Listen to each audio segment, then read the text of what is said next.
Alrighty. Welcome everybody to tonight's Alpha Drop stream. I'm super excited, as I'm sure all of you are, and joined with the beautiful, the amazing, the incredulous Maddie Pask. Maddie, how you doing Thank you. today? I'm doing great. The alpha stream, we didn't consult on that. Is that what this is called now? Oh, that'd be really cool. I like that idea, You actually. just said it. This weekly Alpha stream, I don't know, I'm coming up with Yeah. stuff on the fly. I like it. Very good. Yeah. All Wait, right. wait. Did you get that in some sort of vision for the future? Oh, you know me. I'm all about seeing the possibilities. Oh, we're taking the over under on number of bad time jokes that are going to be made. Welcome to Pun Stream, everybody. All right. Hey, what's up? Sticks and Turn. Glad you can make it, bud. All right. So what we're going to do is I'm going to grab all of the new Alpha Drop. I'm going to plop it right in our regularly scheduled. I do want to mention, I do want to compliment you right at the top here. I'm super ready. Yeah, I really appreciate. Obviously, I love the workhorse. And I love the guys who do the all the Kingdom Studios guys. I sometimes go to your sheet just because it's a little bit easier to pop back and forth on looking at comparing the different abilities. Like the way you have the tab set up. Oh yeah, it's easier than their website how they have it listed in the docs. Yeah, no, I appreciate that. I do it specifically just to make it more legible, right? Like I'm pretty sure they need the mechanical look, like everything's got to be similar and fresh. But I mean, I got a publisher background, so I got to make it pretty. Yeah, no, it's very easy and a great kind of flow to it. So I appreciate that, and shout out to your work that you put into it. I know you care about it, and it's clear, Indeed, I do, and I appreciate that. Let's see here. What do I got in order of what? All right, we got cost. We got range, which is not where it's supposed to be. Ooh. Thank you very much for the follow, Grady. You finally got an account made up. Yeah, baby. Let's go. Oh, nice one, Grover. Yeah, no delay this stream. Dabbin, also Dabbin's in here before hour 3 3/4. It's all good. This is great news. All right, so. All right, I'm gonna ramble a bit while you. Oh yeah, get that ramble going. All right, we got big things up top before we look at any of the abilities for Seer. We got a couple new keywords. I guess not new might be the wrong word, but we got delay and very graciously Workhorse dropped a blog account that kind of explains delay.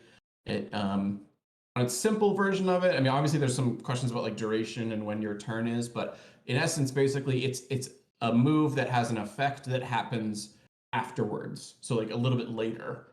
So if step 1 is attack a guy and then it says delay 2, in 2 rounds that other secondary thing will happen.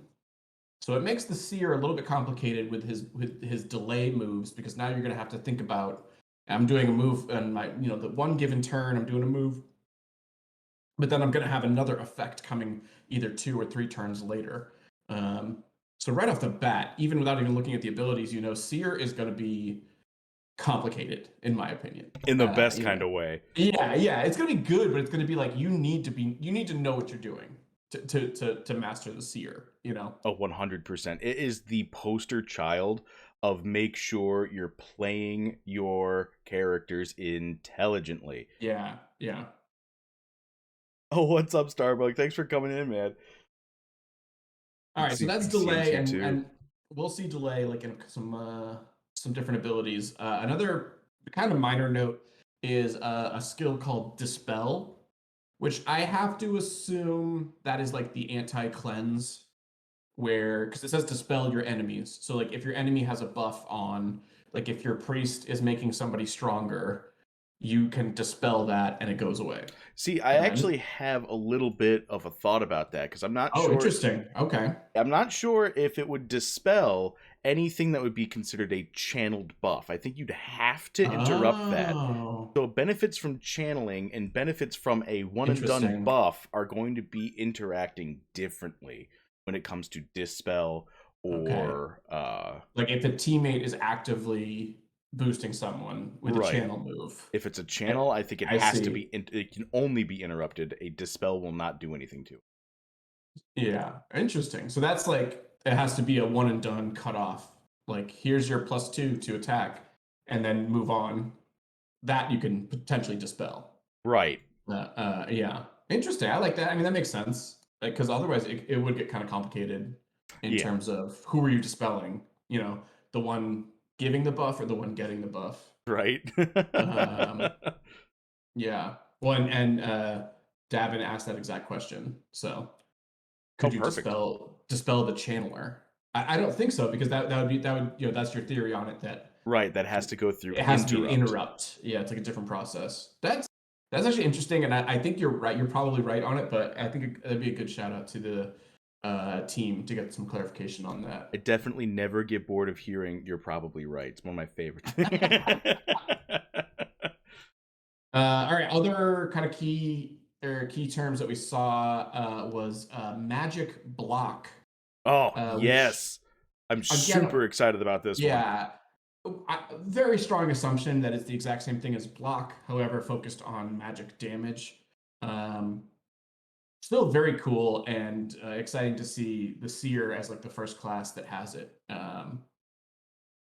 Also interesting too of like that means block does not block magic Yeah, damage. I think that's the real Um, big takeaway yeah, is like exactly. I was considering all damage sources blockable, but not Yeah, so much anymore. yeah. It is interesting on that. I still think block is a very powerful move, but interesting idea that now that there's a separate kind of category. Oh my god, Um, I have not read this capstone ability, but there's so it's many words in these descriptions. I'm wild. gonna have to like make this long as It hell. is. This class is wild. This class might be the most OP or like the worst. I don't think it's anything in between because it gets insane. Okay, final note though up top, there's a kind of wordage that we can maybe get to when we get to one of these abilities. There's a move that the seer can do that stops an enemy ability from resolving. Is how it's phrased. And now on your, I mean, we were talking about this in the Discord a little bit on just like your basic understanding of what the word resolve means. It means their move, you block your opponent's move, right? But Right. like there might be a specific definition for what that means, and we could talk about it more when we get to like the ability specifically that it's talking about. But it was some interesting terminology that I thought we should point out at the top. Yeah, Those no, I couple think things. that's probably a good idea, and when we get to it, Yeah. I'll definitely have a lot to talk about, depending on context for sure. Yeah. Yeah. Um, but I'm just about I was finished gonna up. say it looks very pretty now. Nice job. I'm getting pretty quick at it, not gonna lie. Let's see what this is, the Oh, fourth Fran. stream, Yeah. fourth alpha drop we've gone through every single Monday now. I know that seems to be the pretty much the standard, which is Hey, what's beautiful. up, Fred? Thanks for the follow, dude. What's up, Drive Time? Good to see you guys here. Yeah, win PvP for real. I tell you what, when it does come out, it is going to be insane. Let me tell you, Well, there's going to I've be been so much going on. I've been thinking about it more. It's and I'll put it on. It's your stream, so I'll put you on the spot. When PvP is open, are we gonna hear from Wowie anymore, or is he gonna go silent and be on the ladder? Oh yeah, man. you You know know, me. I'm just gonna become a hermit. That's yeah, how it's gonna be. It's how it's not gotta be. not giving it out once the competition's open. That's right. I gotta make sure that I'm doing well before everyone else is, right? No, that is not the case. I'm gonna be here for everyone's journey the entire way through. If I can think of some Very combos, good. I'm releasing them. All Just like right, what all right. I mean, just like how I've probably destroyed the market for paladin archers with double foresight right now. Mhm. I mean, I had that alert up, and I have no longer seen any of them popping up anymore. Oh boy. So we shall see. All right, favorite part of the stream, right? This is my absolute favorite part of the stream, and it is we gotta pick the colors for Seer. And of course, I mean, I really like to go, if I can, based off of at least one color out of like how the characters usually look, like the armor or how they're whatever. Like I really like the light blue, like the sky blue look. Yeah. I mean, obviously it's like it's pixelated, so like I can't really tell, but like the it's either the male or the female, I forget which one. It looks like a space, like it looks like he's like from the future. Like, you know what I mean? Like he looks like hyper like technological, even though I don't think that's like what they're actually going for, but that's what it looks like, and I love it. Yep, I'm here for it. So I'm thinking light blue. This is the first one where I've just been like, it's got to be. I know it's got to be light blue, and like a pale light blue. But do we apply this? Because I don't know if anyone's ever or anyone else has caught on yet. But for every other class, it's matched at least one of their subclasses, right? Priest's Prayer, Knight's Iron, Archer's Precision. I usually try to pick like kind of what the stereotypical. Yeah, you're stereotypical.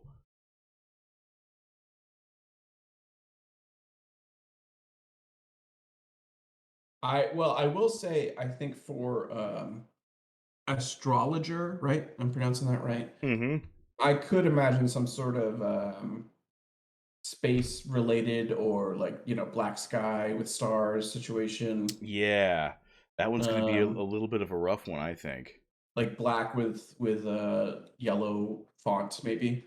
I'm thinking galaxy, where it could be like, all right, BCM's in here. Thinking they got the pinks, they got the reds, they got the yellows that pop. I mean, astrologer could be anyone who looks at the night sky or just at stars in general. It could just be someone staring at the sun, and they're wearing their special little classes too. Just yellow on. Just do yellow on yellow. Super highlighter yellow, yeah. Stare at the sun. But let's see. I want to reserve hot pink for Wowie ratings, just in case. Yeah. Of which I'm gonna try really hard not to dole out this time. Hold on, you can't predict the future, right? I mean, we'll see. Let's see. BCM says pinkish. Primetime says pink. We got 2 pinks. Okay. Let's see. Color delay. Let's see. We got purple too, but that we already got purple on one of them. Do custom color. What color should the astrologer be? Oh yeah, like a deep purple. Super deep purple. Yeah. Again, I'm just trying to get it black, to be honest. Really dark purple. All right, I can dig it. Yeah. I can dig it. So add another one. Artificer. I can't say words. Yeah. Artificer's a super cool class too. This is an interesting choice. I mean, this is just flavor, not like any actual, content. But they chose Artificer for Seer and not for Scholar. I find that very interesting. Yeah. I feel like the Scholar is more the like tinkerer, in the studying. Okay. Yeah, I'm seeing BCM saying the Artificer should be like a golden brown. Ooh, yeah, I like that. I like that. Maybe this one's not. This too brown? It might be too brown and not enough gold. Oh, yeah. Let's see. Go to the gold section. Like maybe even a bronze.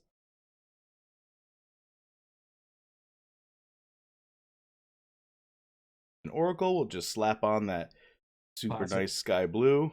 Yep. Get it classic. Nice. All right. Is this is this it? This is what we want? Yeah. We got sky blue, dark purple, and a bronze. I like it.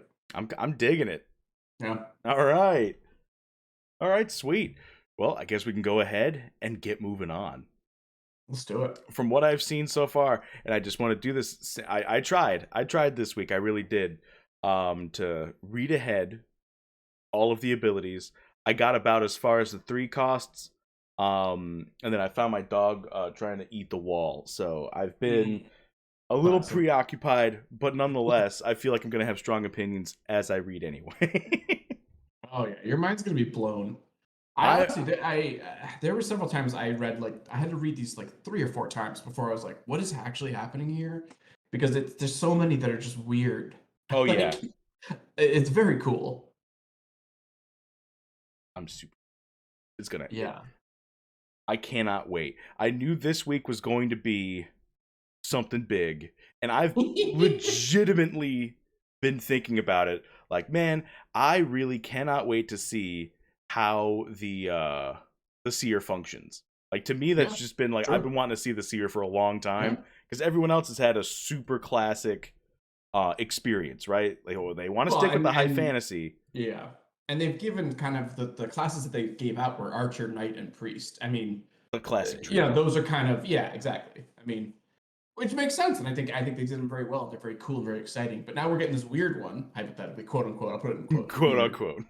Seer, and they delivered on that quote, because there's some wild, I don't want to say game breaking. I need to come up with a different word, because the game Seer enhancing.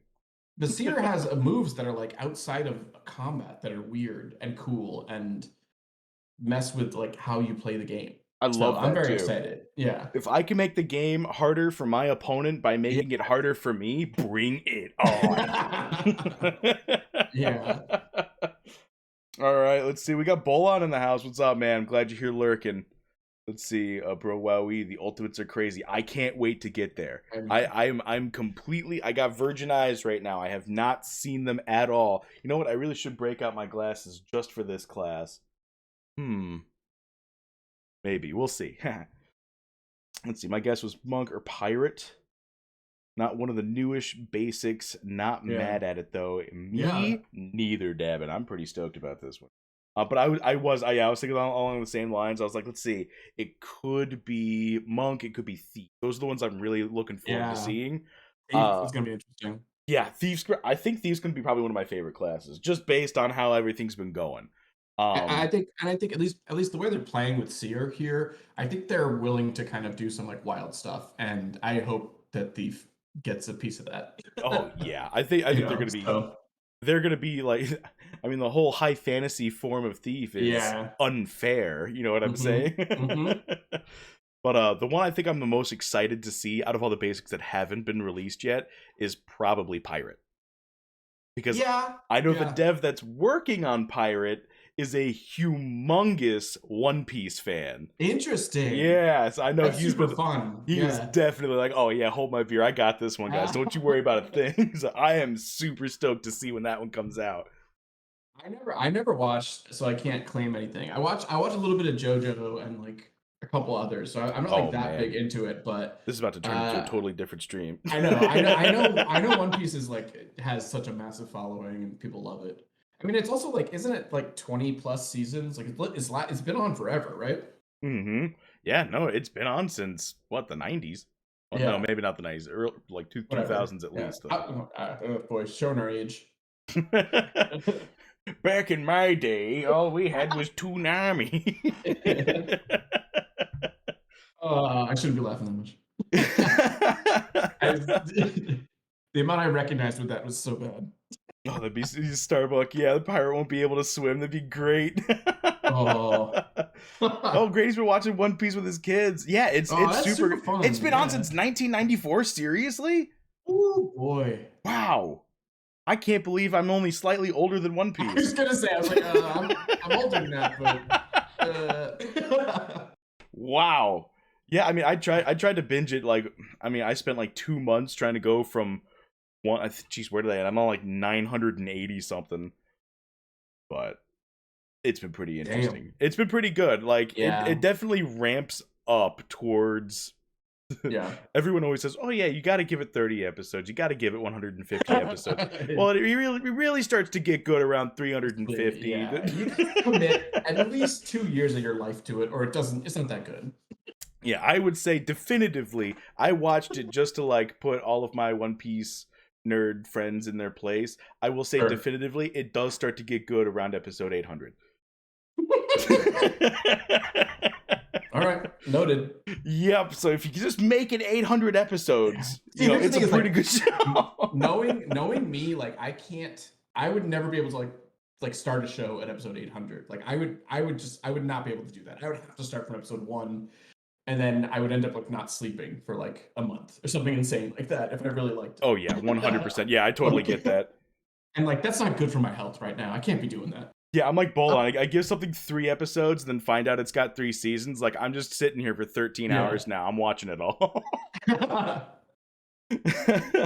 But like I said, this is going to turn into a completely different stream. I know, yeah, because I can go on and on and on and on about that.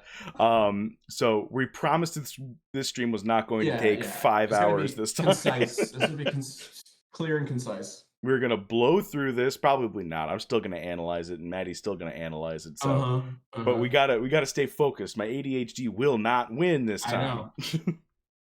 All right, starting off on our one cost. Let's do it. Each one of these have a range of 3, and I'm already excited. All right, first up for the oracles, we got Future Sight. Target ally gains X% evasion, for a duration of X. Delay X and a duration of X. Target is healed equal to spell mod and wisdom. So this is a wisdom scaling delayed heal, but the target gets evasion for, I'm assuming, duration, which will be equal to delay. Yes. So once you lose the evasion, the heal kicks in. Yeah, this is an evasion buff that has a heal on the tail end of it. Yeah. And I'm assuming this is probably going to be 2 or 3 turns long. Yeah, that would make sense. And I imagine the heal's not going to be crazy impressive. But, I mean, if it is crazy impressive, I think that makes this kind of wild move. Yeah, I think so. I think just based off the delay function, right? Just in my experience in playing video games, the delay function to me means that everything else that the Seer does is going to be more impactful. So you mean the like non-delayed actions that it has? No, I think the delayed actions it has are going to be more impactful than the non-delayed aspect. Like if we go back to Priest real quick, interesting. And like this heal target hero for Wiz and Int mod, right? Like it's instant. Right, it's instant, and because this one didn't have anything secondary attached to it, we knew that this one's probably just going to heal harder, right? I think that this heal is going to be equal to that. Because you have to get there. That makes it very strong. Yeah, it makes it very strong in the future. So if you target, this is where we come into, I'm already getting into counterplay theory. So this is where it comes into making the game harder for your opponent, right? How can I make sure that they aren't going to get value out of using this ability? Well, I can tell you right now, I don't attack whoever has this on it. Because the heal at the very end of it will be no value gained whatsoever. And in addition, the guy's going to have better evasion. So they're going to be harder to get anyway. Missed, So this right here, as a use spell, as a use case for me to use this is a mental deterrent. Right. Like at worst. Yeah. And great, I think, turn 1 right off the bat. Right off the bat. Whoever that guy is who you're targeting, who's now not going to get targeted, and whatever prep he needs to pull up his cool move, you can start it off. You know? 100%. Like even if this evasion is like low, right? Like maybe what if this is just like, I mean, it doesn't even have to be low. Like say it's something moderate, like 15%, right? I was gonna say 10-ish, say it's another foresight added on top, right? Yeah, exactly. So like it's an additional 15% chance, and then you get a wisdom scale heal off the back end of it, right? The only way you're not getting benefit out of this is if they attack somebody else, which is what you want them to do. Like that's the whole point of this. So just based on the fact that anyone can get this, it's a heal no matter what, right? It's wisdom scaling, so it's not great for everybody. But just because it's a heal everyone can pick up, just because it's an evasion buff, right? Anyone can grab it. I think we're going to talk about it a lot more as we go on here, but this is part of the idea of like playing the Seer correctly, like it could be the strongest way to do this. Like if you have a move in mind for the target that this spell goes on that does a move 2 or 3 later that connects to this back to that, you know what I mean? Like I'm phrasing that poorly, but you could construct an entire like kind of specific combo, and this would start out as being the sort of impromptu shield so that this hero doesn't get targeted. Yeah, 100%. Say you've got yourself a resurrect unit, right? And that's right? Great example. Yeah. And to your opponent, to me, that's I need to kill that first. That's a mental taunt right there. Well, Yep. this is one of those things that you can use to give your resurrection unit a fighting chance. Because even if they take damage, they can get a heal in a couple rounds that you don't have to worry about as much. Depending. Either way, Yeah. I'm giving this an SS, like right out the gate. Yeah. Because this is an incredible cross-class skill for everyone. Could be very interesting. I think I agree with that rating. Couple ifs, and this is for everything. For every time we talk about this, it depends on those X's. But Mhm. it's going to be interesting if that duration becomes a little bit too long, and they're going to get if they get like 3 rounds of damage before the heal comes in, could be scary in terms of you might not get the value of the heal if the guy dies. Right. So, That's also very, very, very, very, very true. but I don't think it's going to be. I think especially level 1 here. I think this is going to be kind of a compact, smaller. So I think it'll be not as big a heal, but also only probably 2 rounds at most, maybe 3. But Yeah, we'll see. I mean, I'm thinking just as a one cost, it's probably not going to have like that crazy amount of impact that we're looking for. Yeah, exactly. So it might be something that we could use as a faster ramp up. Now I know they're probably going to have something down here that's going to be like a delay of 8 turns or some like insane like Hail Mary towards the end of a battle. But well, digressing. Let's move on. Yeah. Well, actually, quick note on delay Oh, sure. too, because we were talking a little bit. Some of the people were talking about in PvP discussion on the Discord. I'm assuming you do this move, you do Future Sight, and then your Seer dies. That heal is still going to happen, right? Oh, 100%. That's how I assume it would work. I think, and then also this goes to that question of what does resolve mean? Right.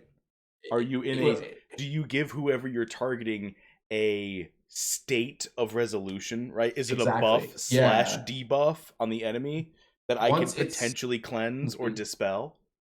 Once it's done, once it's cast, and the delay is in effect, we're waiting for the delay to happen. How do you stop that? Or can you? Maybe not. Maybe there's no counter to it. Maybe interrupt goes into it. It's not channeled, but I mean, there might be a function for it. But then again, who are you interrupting? The Seer who cast it, or the target that it was given to? True. Yeah, this is going to be an interesting one. There might not be a counter to delay, to be honest. There might not be. I think a counter to delay is just having to wait for the extra value. Right. It's like it has built-in kind of negatives. Yeah. Well, I mean, you just got to be good at predicting. Yeah. Or I mean, the counter is kill the guy before the delay move. It happens. Oh my god, this is 100% Joseph Joestar. Who? What? This whole class. Oh yeah. Your next line is, we're going 3 moves ahead. Oh yeah. This is great. This is gonna be anime references. There's well, yeah. No, this whole class is like timey-wimey bullshit. Like, yeah, I'm a big fan so far. Just based off of like how far I've read, it's gonna be. No, there we go. Yeah, there's some cool Devin gets it. All right, let's see. Yeah, so I'm giving this a pretty confident SS just because of how available it is. Like, yeah, not everyone's got a wisdom scale to go with the heal, but it's probably going to have a really big modifier attached to it. Mm-hmm. So, just the evasion chance alone, and the fact that I get to put it on anyone I want is an SS. So, well, yeah. Well, I depending. I don't know if it. Yeah, especially if it's matched with a main, like if it's a subclass matched with a main class that's more, warrior or knight who's going to have a low wisdom. and Right. it's gonna have a low spell, And isn't you going to know. want to burn a Right, turn right. raising Especially when somebody else's evasion. Yeah. the next one is gonna be great for them, hypothetically. But anyways, but SS is it's still a good move. It's still a good move. I'm not gonna, Yeah, as of right now, just based off the fact that these X's can be fairly promising, Yeah. I'm giving it an SS. Obviously, everything's going to be reevaluated after these X's are given form. But yeah, moving on. All right, so we got our first astrologer move. We got haste, big fan already. Well, increase the effective agility of target by X, which is a wisdom and intelligence scaling for a duration of X. Now this says target, not target ally, not target enemy. It has a range of 3. Or ally. The first one has target ally gains evasion. This one just says increase effective agility of the target, which people might think is a bad thing, right? Why would I want to give my opponent speed, right? Well, if you can mess up someone's turn order in any direction, it messes up every preconceived notion of a setup that they were going to have to begin with. Could be interesting. Like if someone's channeling and it channels to the next round, rather than them having the entire round because they're going last, you can go ahead and give them a burst of agility and the channel's over immediately. Yeah. Yeah, because then, hypothetically, if they were banking on the fact that they were going to be last in the order, and then they either the channel would end at the end of the turn, and they needed it to be active for that turn, you pushing them up screws up their whole entire plan. And this is exactly what you just said. I'm repeating it. I apologize. No. It makes more sense if you say it out loud. Because even David out here is like, if there's a poison or a burn that ticks when it's their turn, if you speed them up, it ticks faster, which is 100% true. Hey, what's up, Zabu? Nice for you to drop in, buddy. Well, I mean, I agree, and I think another maybe point of clarification here, because I think a couple times Workhorse has said like that was just me writing my words poorly. 100%. Which could totally be that. Yeah. But if it is target, like it's open to all 6 or 5 people on the board, that is interesting. The range of 3 is throwing me off. That's all. Yeah. Even the range of 3 on target ally gains. Yeah. Well, hypothetically, could people have moves that are only available for heroes that are within 1 of you? Oh, dang. That kind of makes me scared. Or like a buff that has to be like lay on hands, famously the paladin, it has to be a touch, you know? Yeah, it's a touch. Ooh. Yeah. So now positioning your support units is going to be more important. If you have a quote unquote healer that only has a range of 1, you want him in the middle, you know? Right. Yeah, all right. Or, I mean, maybe you don't, I don't know, but yeah. Interesting. All right, so I'm inclined to leave this at an A, which is very, very, very uncharacteristic of me, because I firmly believe speed is king in almost any and every instance. But the wisdom intelligence scaling makes it so only another seer or a wizard or a summoner or a sage or a spellbow is going to have the correct. Sorry to interrupt you. We got a little snippet update. Your initial inkling was correct. This is nice. This can be targeted at your opponent. All right, yeah, this is getting a double S. This is double S minimum now. If I can completely screw over my opponent's turn order and any kind of setup. So the drawback is they go before someone else on my team, right? I am pushing them forward to disrupt their setup or their attempted setup, right? If I can if I can mess with the way things resolve, or I can speed up instances of, where we're talking about, it has a delay. Well, if I speed them up, the delay happens sooner. Yeah. Well, and especially, or if you want, I don't know, if you want your hero to go last, and they have a guy who's a little bit slower, and you can bump him up to make your guy go last in the round. Yup. any combination of changing the turn Yeah, order could, to make yeah, your slow right. channeled defensive unit Hmm. can last longer if everyone else is going faster. Yeah. Man, There's I a lot love of this. use cases for this. Yeah. Ooh, I really like this a lot now. And it's cheap, so it probably won't be a lot of mana cost. You Yep, know, this is it's impactful. something you can do right off the bat, and something you could throw on somebody else. As a subclass that wouldn't be too expensive.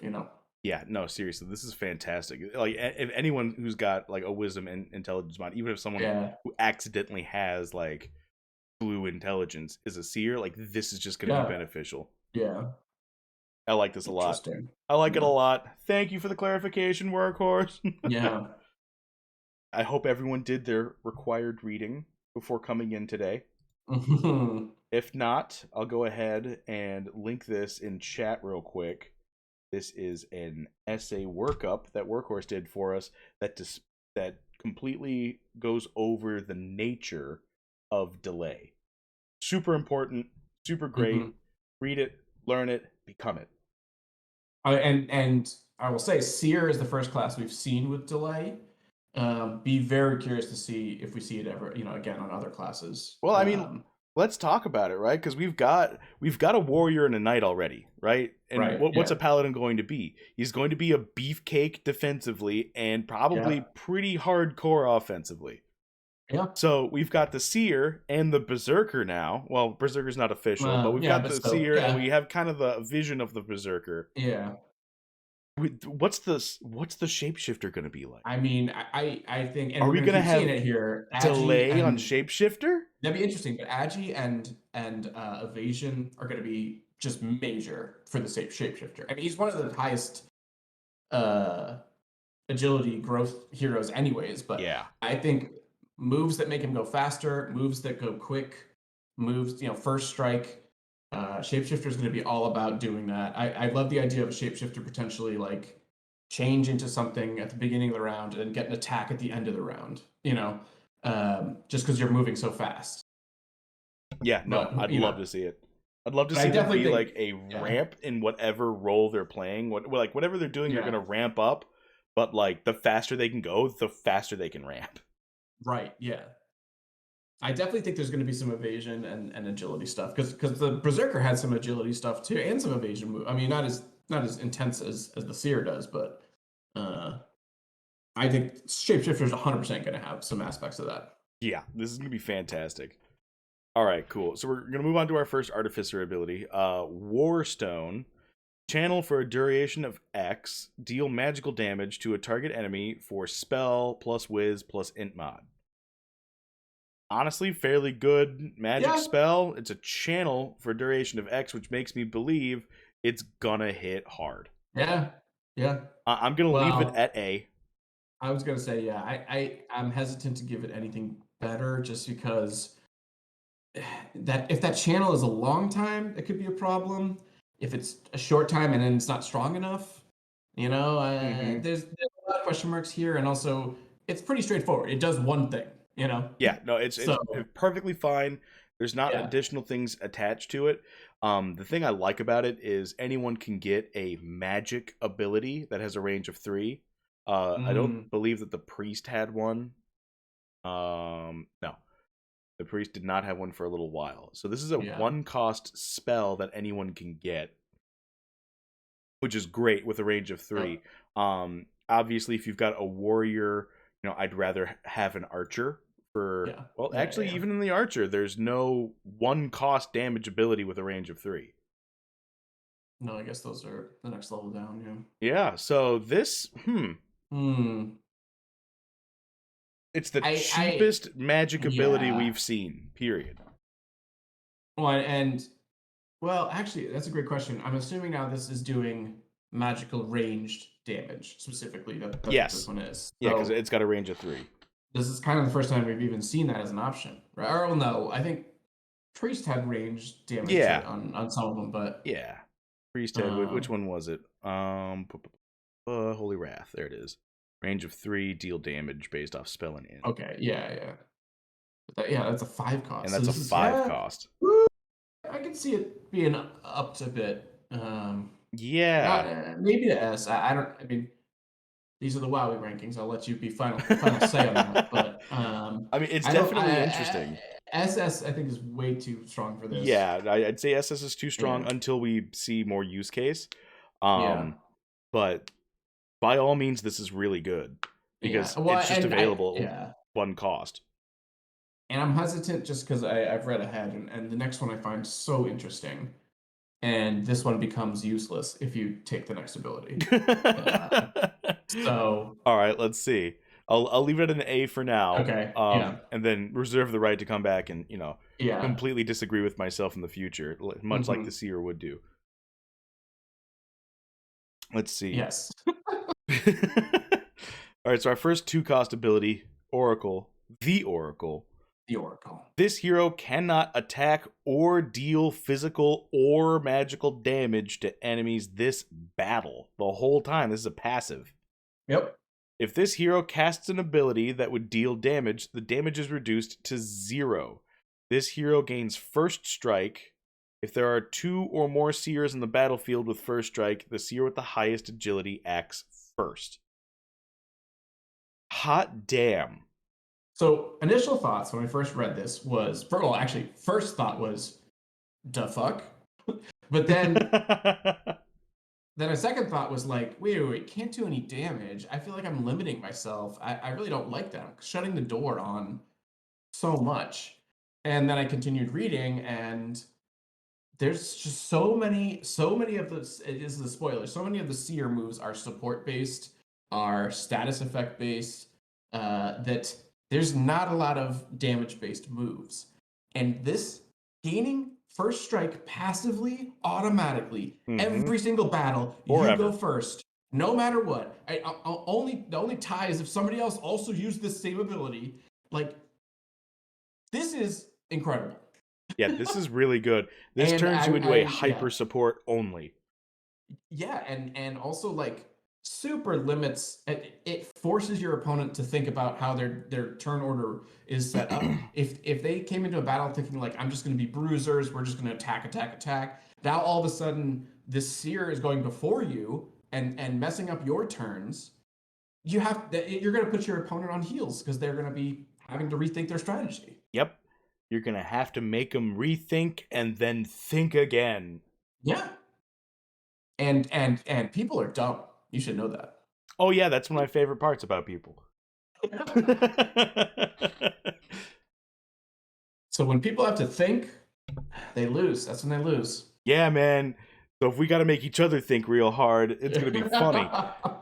So the thing I really like about this ability is it like pigeonholes you into being the best form of your role, right? So say like, okay, I've built my damage, I've built my defensive, right? I've got my protection, I've got my damage. All I need is just like a really good support, right? Say I've got my priest and like, everything I do every single turn is just heal, right? This makes it so every single support ever is the best version of a support, period. You're always going first, period, end of story. And if you aren't dealing a ton of damage anyway, why even bother? Yeah. This is great setup. I honestly think this is going to pair extremely well with the priest. I think it's going to pair extremely well with the bard. Right. Perhaps the sage. Who knows? We don't really know about that yet. But this is really, really, really, really good. Especially if, and I haven't read down the lines yet, but I can see the next one where all allies gain effective agility. If there is some sort of team-wide turn order push where I can bolster the speed of all of my units, and I get to go first anyway, and pull that off. Oh yeah, like that makes this triple S. That makes this WoWy rating. Period. End of story. Yeah. But I think and here's the thing: there are some built-in negatives, which I think make this a balanced move. And it's not going to. I don't think this should be considered OP because it's shutting the door on a lot of moves for you. whether you have Seer as a main class or a subclass or whatever combination you're doing, you're shutting the door on a lot of moves potentially. True, it does limit your options, but only the damage portion of the options. Right, yeah. So say I've got a Seer Knight, I can still use the daze portion. Right, yeah. So you're still a support, even though you're dealing 0 damage. You can still disrupt. And then I do also want to note something I find kind of interesting. The wording here specifically says if there's a tie between 2 Seers. Now, we know for a fact that there is a basic ability called Speed that the two of us have let our opinions known about how we feel about it. Now, that grants another, whatever hero that is, first strike. Now, I would assume the tiebreaker is the same thing as Agi wins. But I do find it interesting that it says here, if there's a tie between 2 Seers, that breaks the tie. Would a one-off ability that does first strike jump the Oracle, you think? Or would it, again, be Agi based? In my opinion, I think that would just work its way into the, like, exactly how it would resolve normally with first strike. Yeah. You would gain first strike. And then whoever's got the highest agility would be going first. Right. I do not expect a Seer with this ability to ever go before a ninja with first strike. Right. So, I mean, that's such a small little tick on this thing, but I think it's a great move, but I think that would hold it back from being a wowie, in my opinion. Right. I mean, like, this is still like if there is a combo out there, right? The combo would be a wowie rating. The ability would just be really good. Yeah. I see what you're saying. Yeah. So if I've got, like, say I've got a knight, right? Say I've got a knight with like 0 damage. Yeah. Like, it's only dealing like 15, 20 damage. It's not really there for damage. If I can make it do 0 damage and just do nothing but disruption abilities, that's still value because now my tank is going first, period. Yeah. Like, it's a really, really, really good ability. Yeah. I'm going to go ahead and put it at, just by itself, double S. Yeah. I'm not going as far as triple S. Well, and there's knight moves that say, like, all damage now is dealt to this knight. If you can get that ability off before your opponent does any moves. Yeah, 100%. You're in a wild situation. You're allowed to set up before they do with this, which is going to be a paramount contention. You're going to see, like, this is the type of ability you're going to see in the top tier of PvP. Yeah. Is you're going to see people's openers, like, who can get themselves first strike, right? And then it's going to be turn 1 race. Who with first strike is going to out agility who? Like, that's how it's going to be, and whoever gets to go first gets to set up first, gets to disrupt first. Seers are like middle of the pack on agility, right? On their growth stat. I think they're 45 or 50. I'll have to pull up I'll have to look that up. But I gotta pull up the game to see. Yeah. Also, Workhorse did say not Seer specific. That's just kind of what I thought. Agility, yeah. So Seers are not. I don't think they're the worst, but I think they're middle of the pack on agility. So, 55 on agility. That's really not bad at all. That's actually really good. That's high. I'm also kind of nervous that if your Seer's going first already, a little hesitant on this. True, but then again, the only people you need to be outspeeding would be other Seers. If you had this, if not, you still have a perfectly fine support unit that's probably going to be in the middle of the pack anyway. Yeah. But this cements it. This is remember what we were talking about last stream or the stream before, where we were saying consistency is king. Yeah. This is your consistency right here. And There's so, all right. No guesswork. Interesting though, this is a passive. Your hero has this. This can't be taken away. Right? Well, first strike might be able to be dispelled. Right. Well, first strike, I think if it's like a one-off ability, I think can be. I don't know if this counts as that same thing. I would Workhorse. I try as hard as I can not to single you out in these.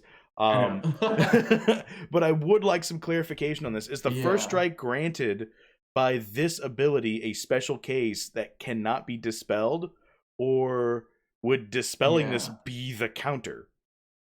Like, obviously, I'm going to get my first turn right away. Yeah. But, I'll have first strike for the remainder. But if someone in between my next turn dispels me, would I no longer get first strike? Or would first strike reapply on the following rounds?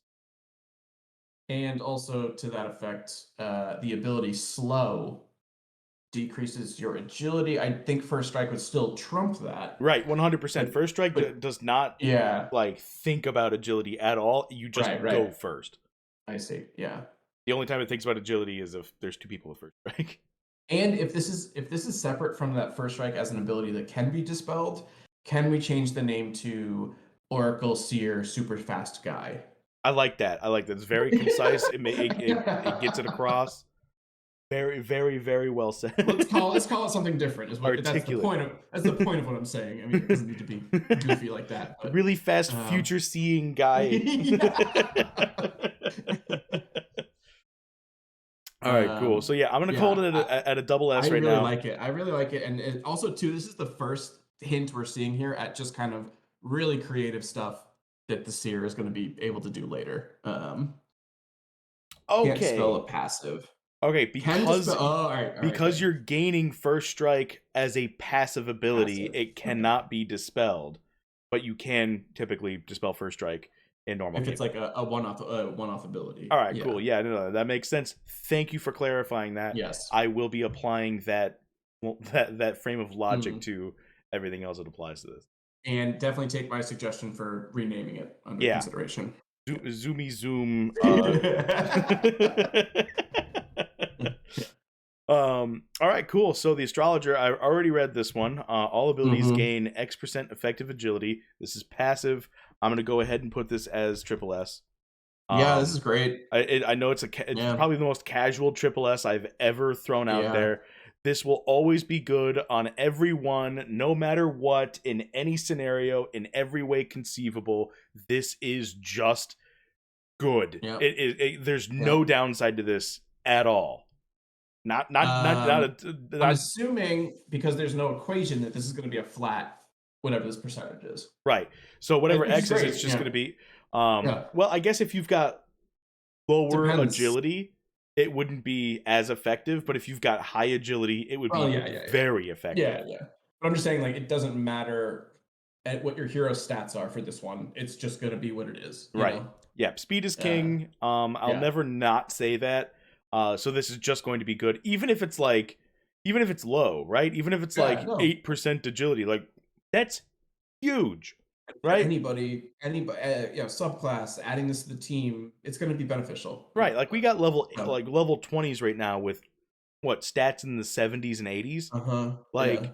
That's huge. That's a huge. And it's a percentage of that. It's a gigantic bump. So in 80 more levels, this scales like insanely high. So this gets a very casual triple S. It's just a good pick, and it doesn't require you to have intelligence or wisdom. Nope. If you've got this on like an unfortunate warrior, for instance, that can't really benefit from these spell casting mods, like it will benefit from this. You don't want him to shut the door on his attacks, so use this one instead. Yep. 100%. This is just good. All right, cool. Moving on. The Artificer. Starting from this hero's first turn and reapplying every X durations for the remainder of battle, this hero's entire party gains a barrier with a value equal to X%, which is a wisdom modifier plus what looks like a flat amount of this hero's max HP. Hold on. Can I predict the future? Yes. Wowie. I was thinking about it. Because it depends. This is incredible. It is. It's absolutely insane. This is the exact same thing as the previous, but in just a different context, right? Yeah. It's a shield for all the time, whenever you want. Or no, passive. It's passive. So it's passive. Yeah. And it just refreshes on durations. This is a way for you to pump out a barrier without taking a turn at the start of battle. unless the duration. Oh wait, no, starting from this hero's first turn. Never mind. I'm completely but wrong. unless I guess the duration number is very important here for this skill. Yeah. Because if it's huge, if it's 20, I don't think it's I don't think it's going to be something like that. But if it's so big that it becomes not a factor in battle, then yes, this skill is going to lose power. Lose, so rating. The percentage is based off of your hero's wisdom, but the shield is based off of a percentage of your max HP. Oh, okay. So this is going to be WoWE rating on a paladin who has a really good wisdom mod that goes up and super good health rolls. Like, this is insane to get on a paladin, specifically because you're going to get giant value out of this. It's an AoE barrier. It's super good. It's just free additional HP. See, and also too, I don't like saying this because I think some people in the community get too nervous about saying like, oh, this will be nerfed, that'll be nerfed or buffed.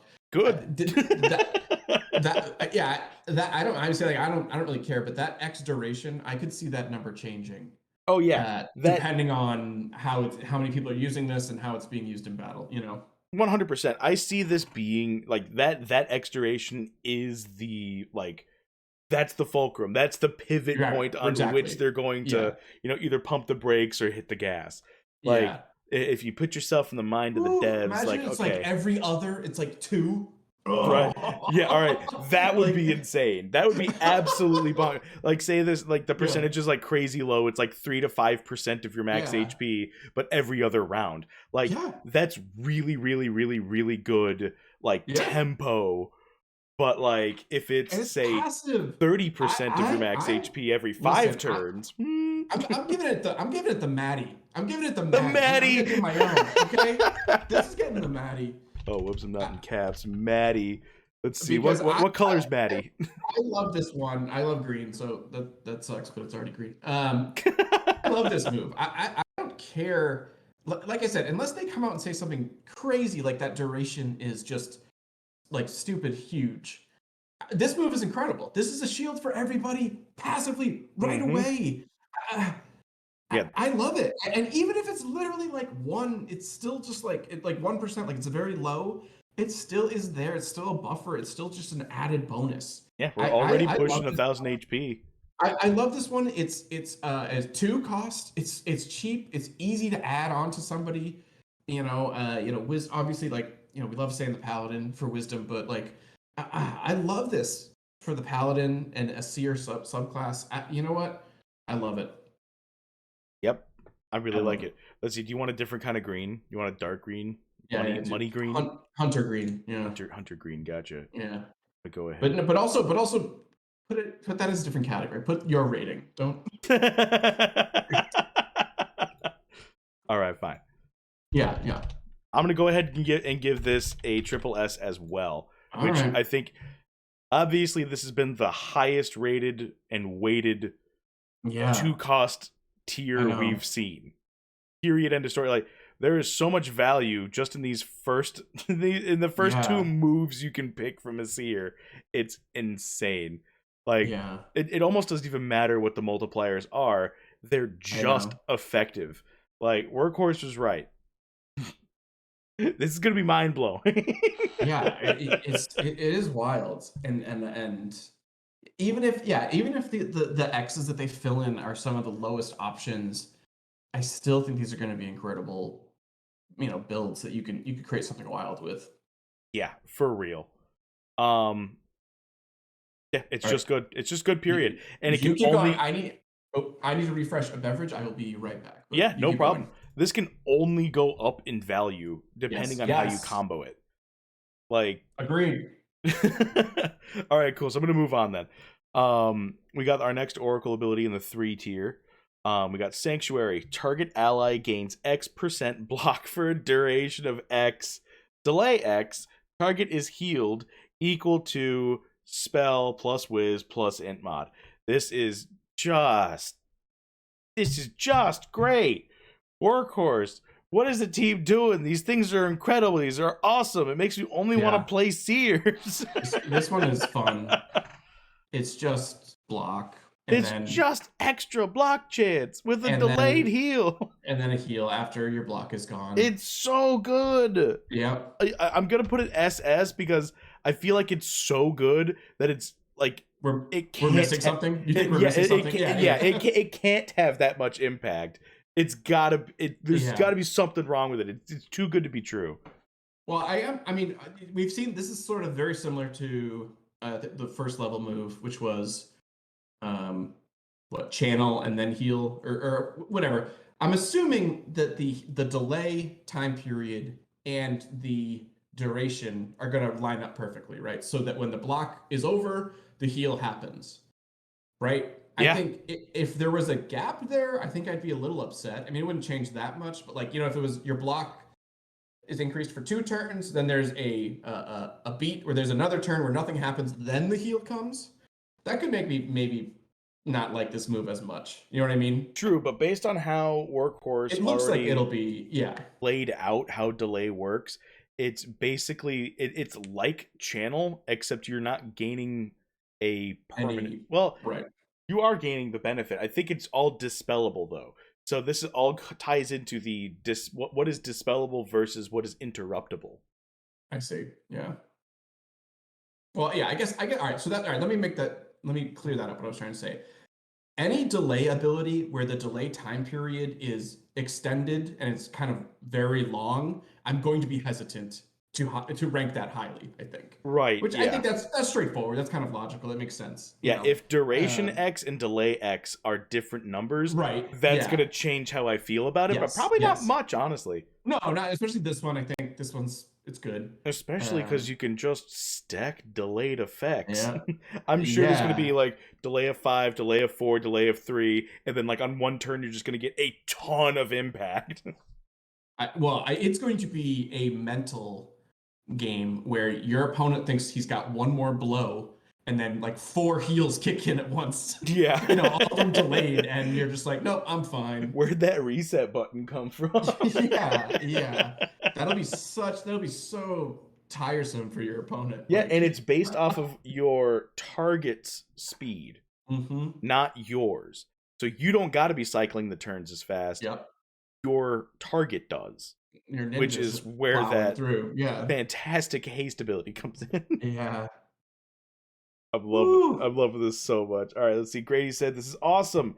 We have been saying this about every hero, that they feel awesome, overpowered, too good to be true, which is exactly what we want from a kind of game like this. We want everyone to feel overpowered because then no one's underpowered. But everyone's got a fighting chance if everyone's overpowered. Yeah. We need Seer and Priest to be extra awesome because most don't think of them that way.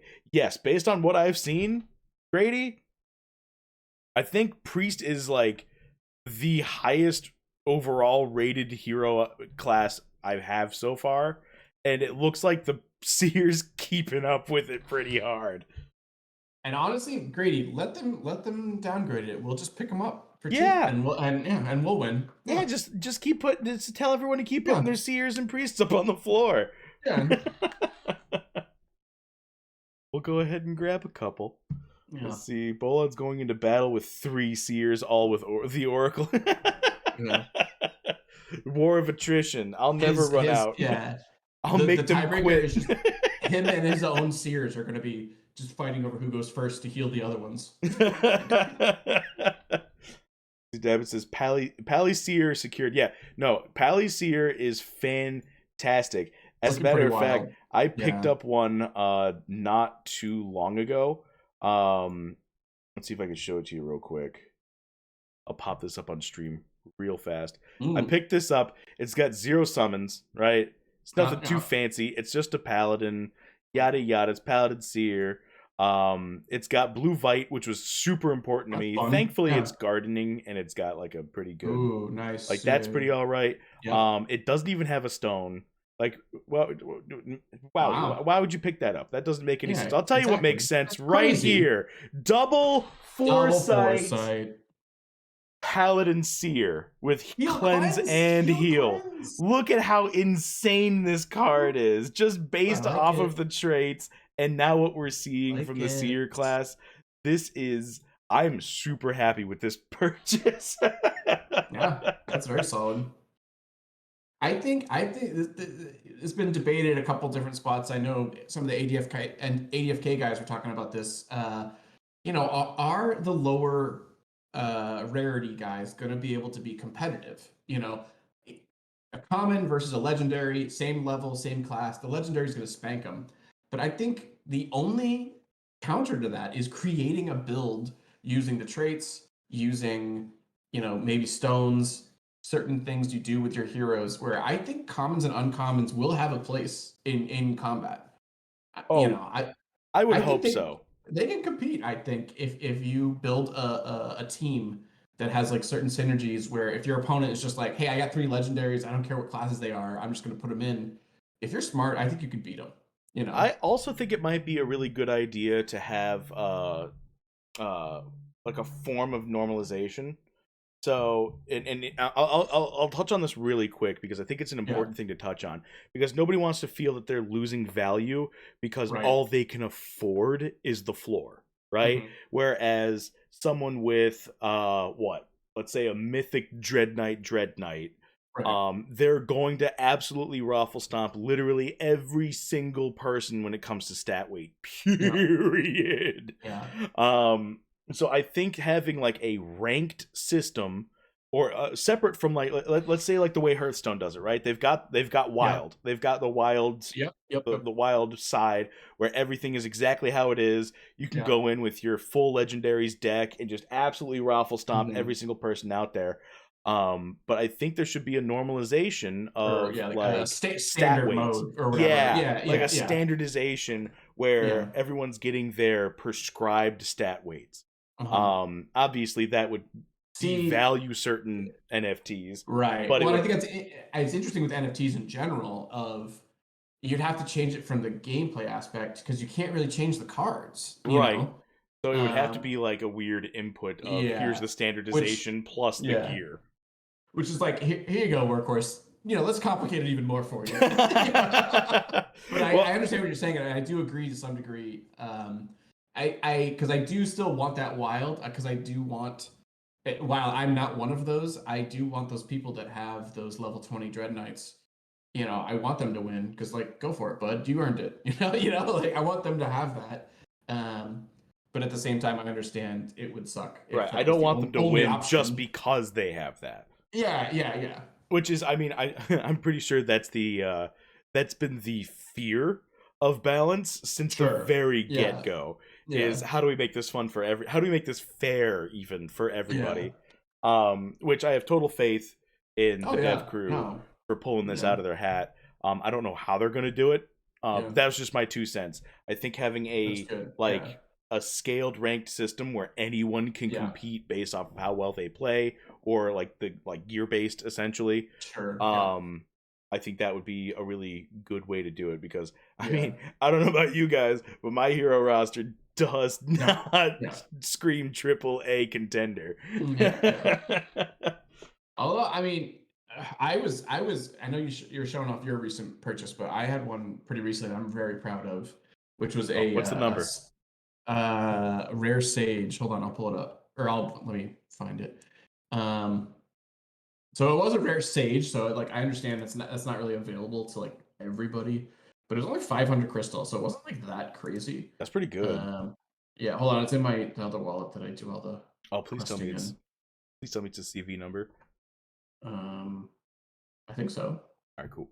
Why am I struggling with this? Hold on, hold please, hold music. Holding. Do hold music.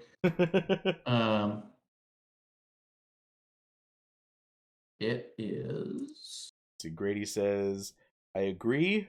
All cards can compete with the right combo. Yes, that's what we want.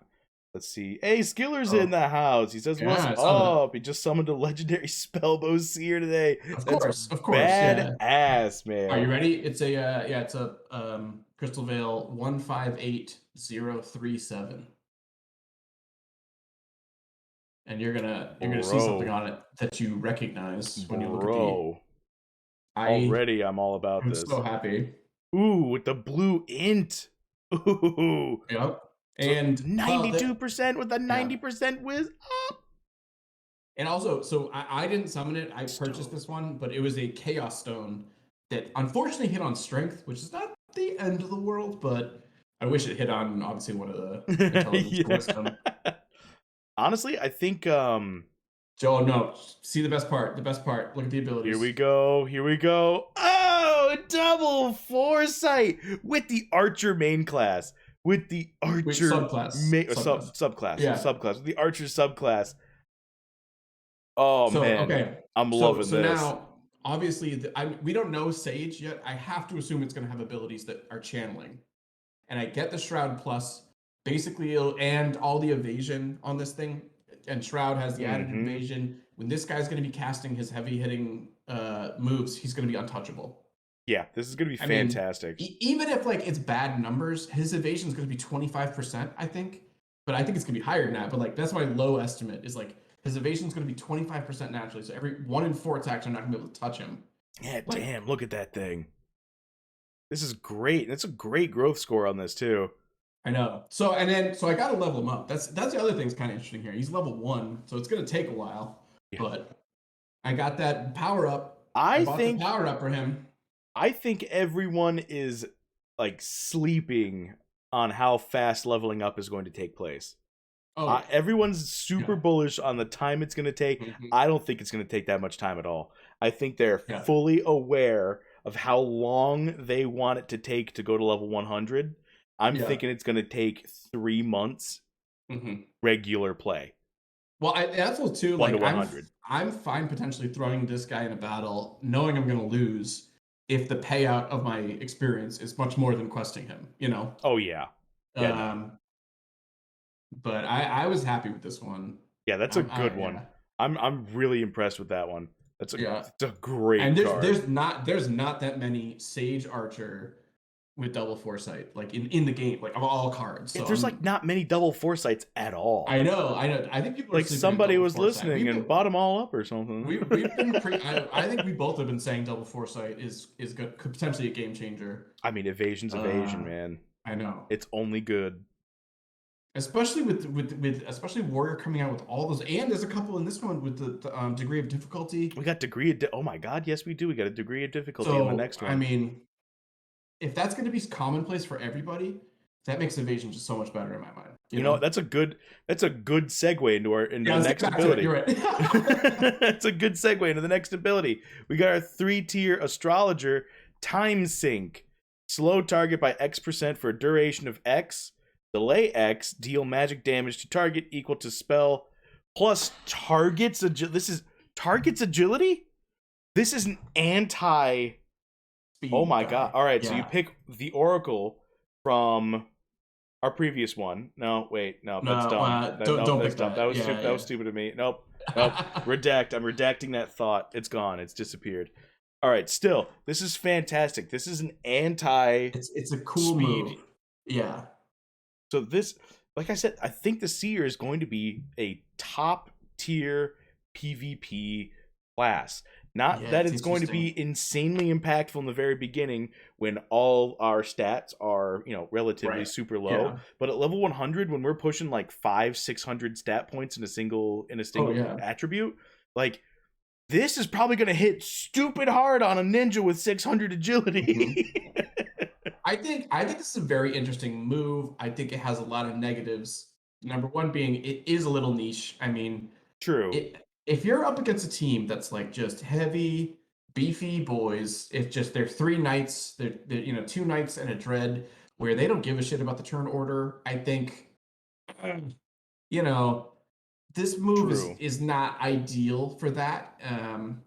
True, but that is a niche team on its own. I know, but I think there could potentially be a like slow, quote unquote, slow build that becomes meta. Yeah. So if that's the case, I just think this doesn't have as much versatility. Also, degree of difficulty, I've been harping on that. I don't love that. And also, just in general, Seer moves that are damage based, I'm knocking down all of them a little bit. And I know that's not fair because you don't have to pick the Oracle, obviously, in your build. But like, if it has damage and it's part of it, I'm gonna be like, a little chip off of it, True, but the thing I always bring up, cross-class play. True. Yeah. So this is based off of your spell mod, right? Which, I mean, you may or may not have one, but this is Yeah. also based. This is a damage ability based off of your target stats, Yeah. not It's very interesting. yours. Yeah. I like this a lot. I But wanted to here's give it a double S, yeah. but I know. I'm Okay. reeling it back to a single S just because of degree of difficulty. Yeah, I agree with that. And But just also to too, throw this out there for yep. everybody, the rating system is Right. not. I'd hear Bob Nothing screaming in my head. It's too many damn S's. Listen. A means good. Yeah. A means good. B means great. C means not very valuable, and D and F are please don't pick this, right? Yeah. But literally anything above an A means that this has incredible value, and the S, double S, and triple S is just dictating how much value weight there is. Mm-hmm. Right? So if you're above an A, it's just a good pick no matter what. Period. End of story. Yeah. An A in its own is a fine, respectable pick. Like, I know I haven't given any that bad of a run so far. Yeah, like this one right here. Prayers, the Priest's Divine tough. Prayer, I gave a B.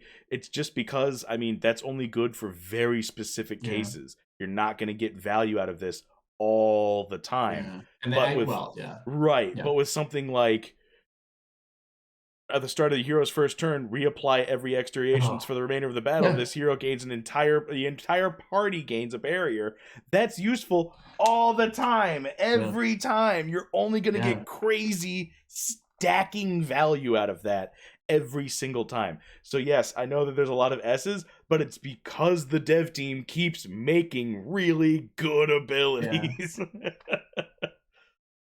Yeah, I mean, one of the hardest things I think with PvP is going to be not necessarily like I think that the per turn in the middle of the battle stuff will clearly be like a what's the phrase, like a leg of the stool. But a major part of this PvP is going to be deciding, and probably a harder part is going to be deciding how you build your character out, because all these moves are good, and you're going to have to make a choice of whether you pick this good move or that good move, and that's going to be harder, I think, than making those like in-game when do I attack choices, Right.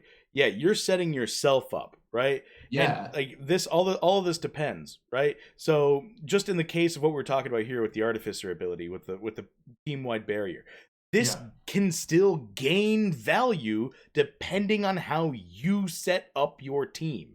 Right. Yes. Which is why, like, the fact that you can stack value so high just from this ability and has the potential to combo into multiple setups is why it's rated so high. Is because it's got that cross-play ability. Hey, you don't need to tell me. I gave it the Maddie. That's right. It's got the Maddie. All right, sweet. But yeah, for this one, I really wanted to give it a double S, because I'm a huge fan of slow. I think, personally, I think I've been sleeping on slow a little bit more than I probably should have. Wait, who else has slow? I believe the Archer's got a couple instances of slow. Interesting. I think the Knight does as well. Nope. Archer has 5 slows. Oh no. Jeez. 3 slows. I just wrote the words. You wrote it again. Yeah. See, the Berserker has a slow. Yeah, Decimation. Oh, and it messes with the order too. Yep. Deals damage to P. It's a cleave. It's a dex strength cleave that slows each target by X%. So, like, even that's good. Yeah. Right? Warrior, I'm pretty sure, has one. Yeah, Warrior's got a slow. Everyone seems to have a slow. Oh, wait. Does it? Yeah. Inflict slow on hit. Yeah. Yep. Only the combo, but still, yeah. Yeah, but still. I think slow is going to be one of those, like, you're gonna see it pretty often. People are gonna most likely opt to not use it in the very, like, in the low and middle ranks, but because of how you can stack your team in turn order, I think slow is actually going to be a very valuable stat. Or not stat, but status ability, or yeah. And so the only reason why there's 4 slows in here, Jesus. Yeah, well, I mean, this is part of the whole Seer's thing of like messing with turn order, messing with how the Yep. game flows. That's part of that. Oh yeah, I think, I think it's a it good almost move. feels like this was made just for me. Yeah, I'm not as high on this one as you are. I really do like the concept of damage being dealt based on their own stats. That's really cool, and it makes sense too of the Seer like messing with them. Yeah. Like, oh, your own ability turned around on you. Kind of. Yeah, no, I Uh, you really know, enjoy that. But like Devin says flavor no wise, it's trait to ward cool. off Yeah. slows either. Well, I mean that's not entirely true, Devin. We've got Boosting speed or boosting agility. Yeah. yeah, so you can boost agility, which would offset your slow, but also in turn give slow even more value. But you've also got to remember, every single hero has access Cleansed. to a Yeah. basic trait cleanse, and if you've got a priest subclass on your team, they've got a 1-cost cleanse. Yeah.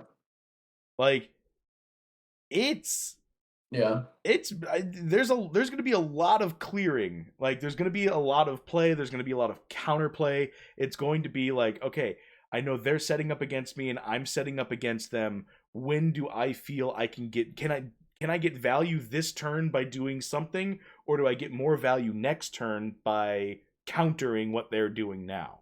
Like that's how this is going to come down every single game. It's all going to be very cerebral and it's going to be badass.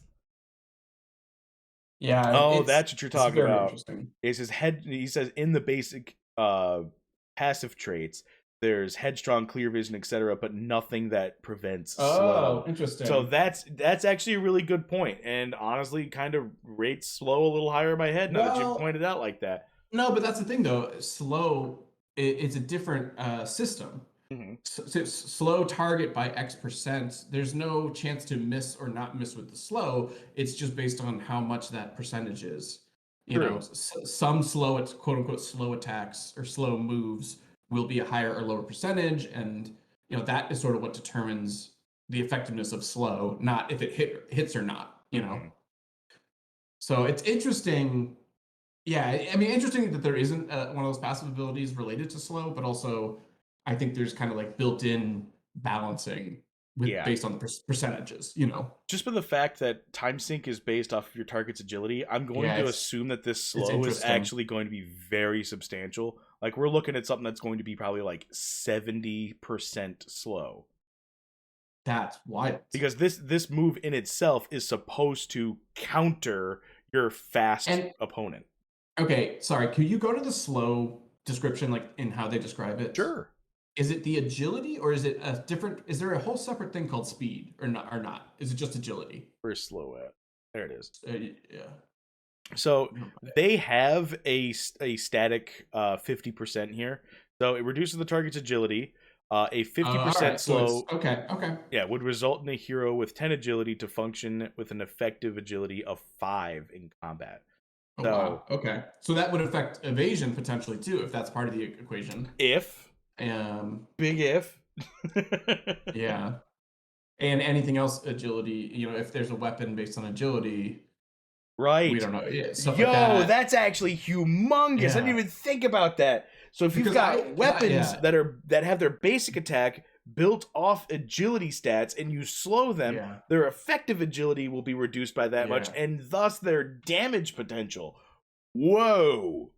Because and this is interesting too, because I think in my head I was always thinking slow affected your speed, and that was a separate instance, separate from your agility. Like bulk of your speed was based on your agility, but it was a separate like category, a separate thing.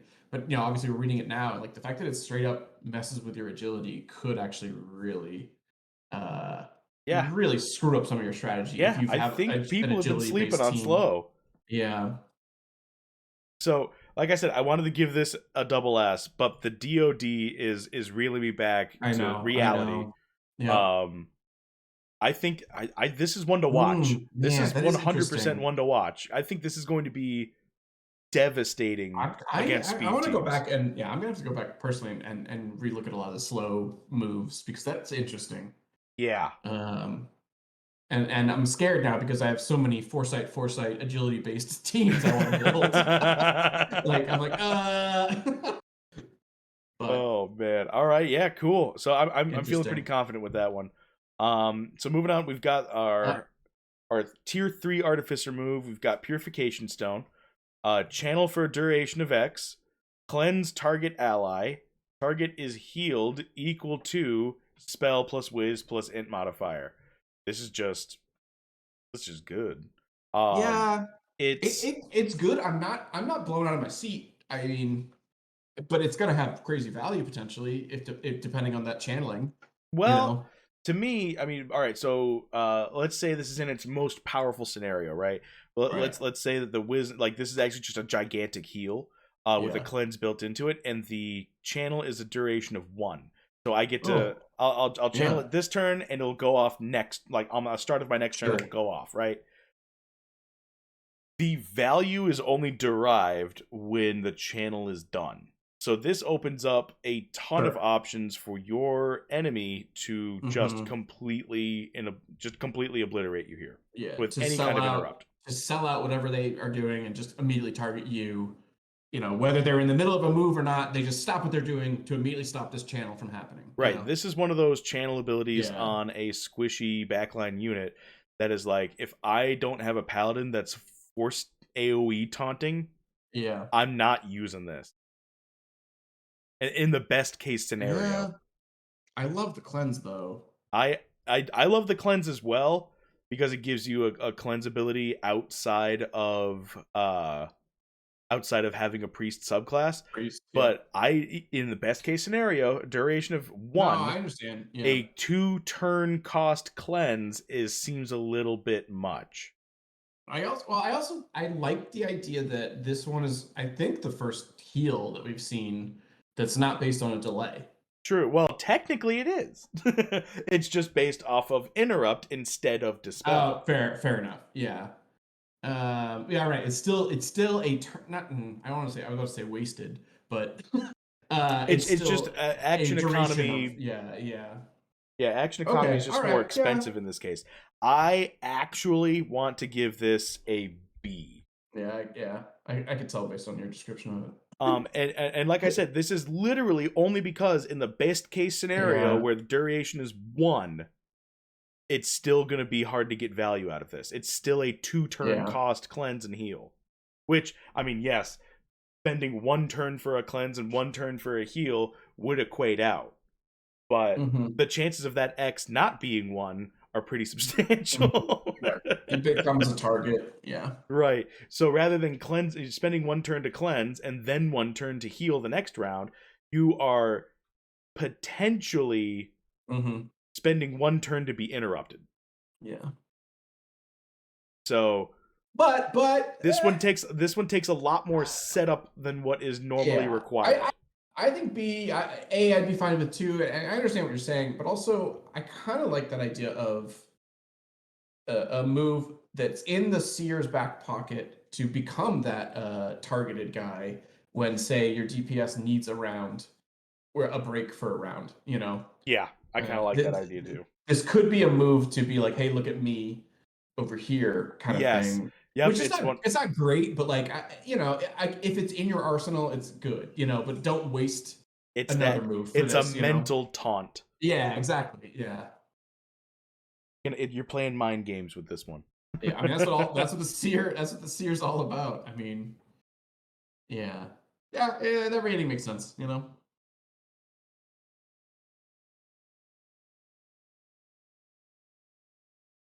All right, cool. So I'm just gonna go ahead and keep on moving on. Yeah. We're in tier 4 now. Oh we boy, still have so many more. But I have not read past this, by the way. Oh boy, all right. This is all new information to me, and I'm all like, I don't know how many D&D nerds we got out there that are listening right now, but I'm already triggered by this. The most controversial spell in history. All right, we got Counterspell in the Oracle. The next enemy magic damage ability to target ally over a duration of X does not resolve.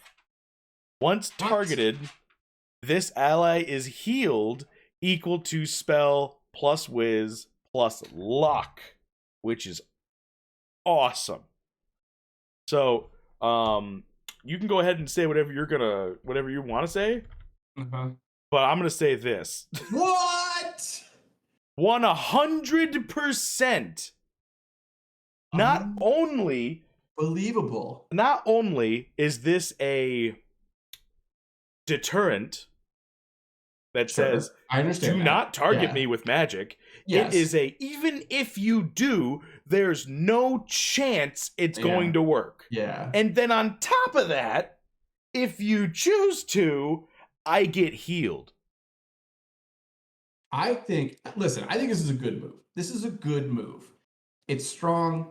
There's holes in it though, I think. Number one, physical damage.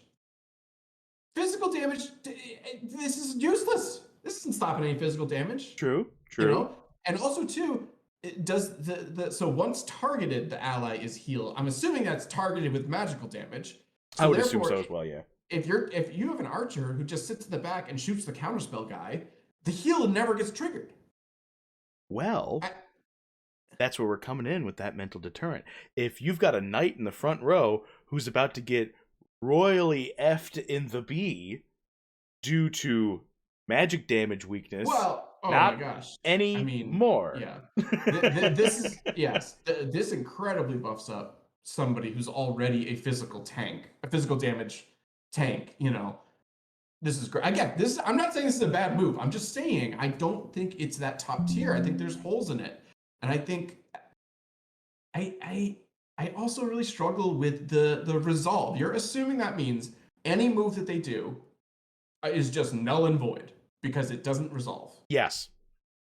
And so I know that's a bold assumption. Right. I mean, that's what I'm saying. Is like we don't know. Does not resolve. Does that mean the first half of it, like if one half is damage and the second half is a spell effect? You know, and especially with delay. The way delay is phrased, it means delay resolves in the number of turns or number of the duration it's delayed. You know, I'm curious I want more clarification on that. If there's any sort of breakdown on what resolve means, so that maybe some part of the attack gets through this, I think that's a huge hole in the value of this move. You know. Well, yes, I do agree. Extra clarification could always be warranted.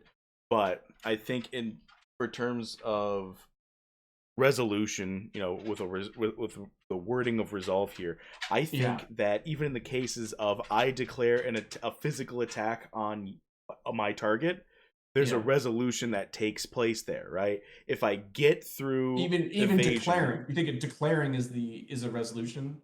You know, my declaration is done. That's one resolution. You know, kind of, yeah. So like. I'm targeting you with an attack. It has to use my accuracy versus your evasion. Goes through that. Now it's got to go through block chance, and if it goes through that, we resolve with was damage dealt or not. Right. I think that is, in technical space, a resolution. And I think in terms of magical resolution, we're looking at spells that are channeled, spells that are just single cast targeted. We're looking at spells that are in the future. This deals damage, but it doesn't now. Okay. So it's all right. So it's stopping. The resolution happens when the decision is made whether it's a hit or not. Right. And we're going to say that resolution is off the books. Yeah, this is essentially a 100% magic block. Yeah. For however long X is. I mean, it's a good move. It's a great move. I think I have some hesitations, but I understand. I understand why it's getting the Wowie. I understand. I mean, I think it's the lowest cost Wowie I've ever given. Yeah. Well, it's counterspell. It's just fun to give. You know, there's going to be controversy over counterspell. So I mean, there always is counterspells. Counterspells just always been good. It's always been ridiculous. Yeah. And I mean, my favorite thing to do when the wizard in my D&D group is like, all right, I'll cast counterspell. And I'm like, what level is that? Yep. They're like, there's like always a brief silence, and then what's the level? Yeah, what level counterspell are you using? What level? Well, what level lightning bolt are they using? I didn't tell you that. You didn't. Everyone's like, what? Yeah, no, this is just plain. This is plain good. Dang it. I didn't expect to just go like straight to WoWie with the first thing I haven't read yet. Yeah. Let's It's a good move. Good move is good. Workhorse says there is a clue to stone magic if you read the class breakdown, of which I did not. Let's see here. If I control F stone, it's one of the 10s. Yeah. It's in Artificer, which, by the way, everyone should be reading this. I did not because the description. I'm sorry. Dummy. Yeah. Let's see. I'll read the paragraph that references stones here. Lastly is the path of the Artificer. The Artificer is able to channel and wield the power of embedded within the great seeing stones of the realm. Oh, ho, ho, ho. Rather than tapping into their own well of mana, the Artificers serve as a conduit to each stone in their arsenal, unlocking the ocean of energy stored within each stone. This energy is used to protect their allies and harm those standing in their way. The Artificer path is often preferred by those who value understanding the arcane arts in their quest to defeat their enemies. Of course, I do. Play your heroes intelligently is the ultimate takeaway from this whole class. Well, and I think mana costs is going to be fucked with a little bit. Oh, 100%. Because if they're using these stones and they're pulling from magic kind of elsewhere, they're not really using their own potentially. They're not using their own well of mana. They're using the stones. So the costs of these things are going to be interesting. Interesting. There's a lot of interest going on here. I know. And I'm noticing that Oracle is so Oracle's all dealing with the future, Astrologer's all dealing with the present, and Artificer's all dealing with channeling. So it's channel. I was hoping it was going to be past, present, and future, but I love that you just. Yeah, can we retroactively deal damage last turn? Exactly. Yeah. But yeah, so like Artificer and Oracle are both dealing with the future in different ways. Yeah. Whereas Astrologer is dealing with stuff that's happening right now. Yeah. Which is pretty cool. I'm a big fan of this. So yeah, I'm gonna move on.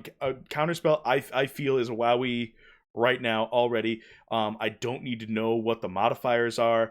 Honestly, the heal is just a cherry on top for me. Yeah. If this didn't even have the heal, this would still be WoWie. It's a 100% magic block. Like, if you've got an opponent that just spent the last 2 turns setting up for a gigantic magic explosion, oh my god, everyone's just about to blow up. Yeah. Nope. Not anymore. Yeah. Oh, kids just got here. Thanks for popping in, Grady. You can come back in and check it out later. It should be on my Twitch's like dashboard, and you'll be able to catch up and watch the rest of it.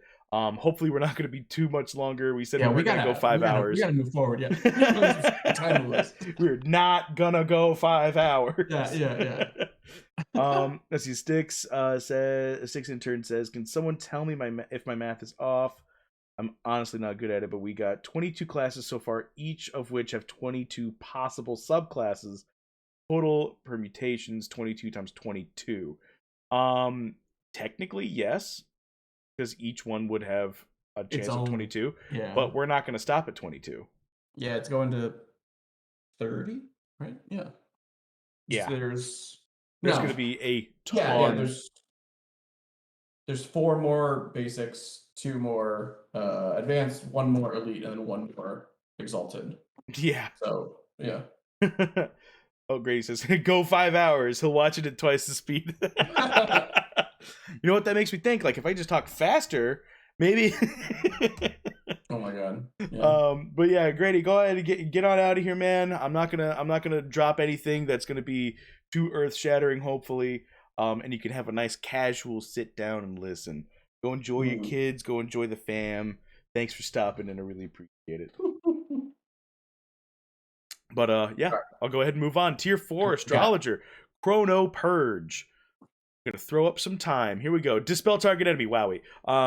Delay X. Deal magical damage to target equal to int mod plus a spell modifier. This is fantastic. This is amazing. This is wonderful, amazing. Wow, wow, wow. I'm on the cusp of a double S to triple S right now. Talk me off the ledge. I think obviously chip on it. It's damage based, and Seer with the first strike move.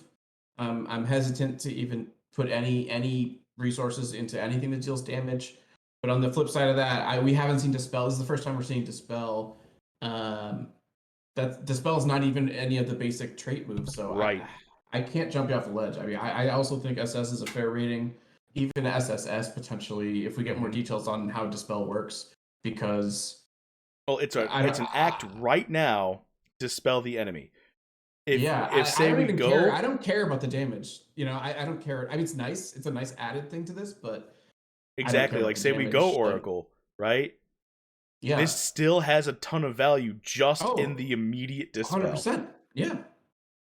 And again, we haven't seen any other class with it. Now, granted, I'm sure, I hope at least we see it in some other classes, you know, Sage, Summoner, stuff like that. Maybe they have some stuff like this, but so far this is the only class that can do this, and it's awesome. Yeah. I mean, love it. It's going to have value in just that it's so unique, you know? So, yeah, I can't talk you off the ledge. I think an SSS would be fair here. I think that damage thing is sort of... Honestly, I would rather... I mean, whatever. However they designed it, they chose to do it this way, but I would rather this have a secondary effect that was like heal somebody or maybe put a buff on, or a debuff on the target that you're dispelling. You know, I don't really like that it's damage, but whatever. You know, that's how they chose. I mean, you gotta remember, there's also crossplay here. I mean, yeah, that's true. Maybe you're a wizard and you don't want to go the support route. This is like a nuke 2 or 3 turns from now. Yeah, it keeps it going. It keeps your tempo going and doesn't let up. You know, yeah. There's no... You think like throwing this move in there would be a hit the brakes for a wizard, but no, this is still going to keep that up. Yeah, this lets you keep your value going forward. No, I really like this ability. I feel like I should give it a triple S, but I mean, we'll wait and see. Again, when all of these X's get revealed, I'm going to go through. It's going to be a long stream. I'm probably going to have to do like a 12-hour stream to just go through every one of these and talk about the impact of what each... This will be before or after you go into radio silence and you like play the game for like 48 hours straight. Oh yeah. But that might be just me, sorry. I might just end up streaming the entire thing so everyone can come with me on the journey on that. And just like don't even have a microphone on, just have a video of your face, like your eyes getting drier as you just super red eyes, just clicking at the speed of light. Hour 37. I'm 6 monsters deep right now. Let's go. I can't feel my heartbeat anymore, but I'm still going. But I gotta beat this guy. Yep. Lord Bach, I swear. All right, what do we got? Woo! Oh my god. All right, let's see. The bottom of our tier 4, we got our Artificer Rejuvenation Stone. Ooh. We channel for a duration of X, heal target for Wisdom Int. It's fairly straightforward. Yeah. Pretty easy. It's just a heal. The channel makes me leery, but I mean, let's call it best case. It's a channel of 1, and it's probably going to be big. It'll be pretty... I mean, it's cost 4, so I would hope to get the value out of that. It'd be a decent heal. Right.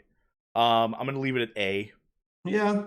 Because it's not bad. I see, here's the thing. I don't... And maybe we should keep going before we talk about this, but in general, I see the Seer's heals as being a fun bonus to the support stuff, not necessarily as the primary cause for the Seer, you know? But and this one I just feel like it's just a straight up heal, you know, and I'd rather fill that space that you know, I'd rather use it on abilities that do things, you know, rather than just pure heals. Yeah, no, I would agree with that as well. Yeah, no, you're right. Probably should just move on. Yeah. Best not to overthink this one. It's only one line. All right, so we've got our last tier of basic abilities here. Yeah. Oracle. What'd you call them? Mini caps? What did you call them before? Well, yeah, mini capstone. Mini caps. Yep. All right. Because essentially, this would be, if you had a subclass, you could get Right. one from each of these, which is super Right. duper fun. Yes. Yeah. This could be. Yeah. And if you're going in and getting any of the 10 plus ones, like, you're gonna have to get a 5, or if you're getting a 10, Yeah. you have to get a 5. So Right. these are probably going to be the ones that are most commonly deliberated on. Right. This is the choice you have to make right here. Yeah, You can the choice tier. well, no, yeah, like you can kind of mess around and pop back and forth. I feel like between the 1s and the 2s and some of the 3s. Yeah, probably. Like these are these are going to shape how your subclass is defined. I think Oh yeah, you're 100% right about that. So starting off, we've got divination. The next ability target ally cast costs X% less mana. Delay X, heal target for wisdom int. I love it. All right, so I'm secretly bullish on efficient. Right. I know I haven't said that, and I've been leery to say anything about efficient because we just said like passives, or you like passives more in general. And I love passives, but we just I've rated efficient as a C specifically because we just don't know how impactful mana is going to be, or how fast mana usage is going to be. This I like. Yeah, I really like this. I think again, first time we've seen somebody who can manipulate mana. Right? I don't think anybody's had a move like this. I mean, Priest did Priest have anything? No, not at all. I don't even think they had like a mana refresh. Yeah. So very interesting on that regard, and I think just added value with the heal. I mean, yeah, this is good. This is a good move. No DOD, range of 3, which I know we kind of messed around with that idea, but it's for allies. But yeah, I like it a lot. I think triple S would be kind of crazy. I would agree with that. A double S, I think, is solid for this one. I would agree with that as well. Yeah. But we got to talk about what would the best case scenario for this look. X could be 100. It could be 100% less mana, which means I'm taking a turn. I'm wasting a turn, essentially, right? I'm spending a turn specifically so that they can cast whatever they're going to cast an additional time this battle. Yeah. I mean, that'd be awesome. It's essentially an action economy transfer. I don't think it would be 100%. I mean, everything else seems pretty dang insane. Why wouldn't the description be target ally's next move costs no mana? Right, that's why they threw in that X, just to mess with us. They got us again. I would not put it past Workhorses to be like, I'm just gonna throw this cost less mana, not no mana. I think it's gonna be like a 50. I think 50 is a realistic number for that. Oh yeah, easily. Eric's delay X is the new term that's being thrown around, right? So delay is just indicating that something is going to happen later, and X is the duration for how long it's going to take to happen. So a delay of, say, 2 would be my target on this ability gains the benefit right away, but in 2 turns that my target takes, on the second turn, at the start of the second turn, they are healed for a wisdom and intelligence mod. So if that makes sense. First thing happens right away. Delay things happens in a little bit, depending on what the X is for those. Right. Which again, we say this every time, but like these X's being filled in will change so much of what we're talking about. I think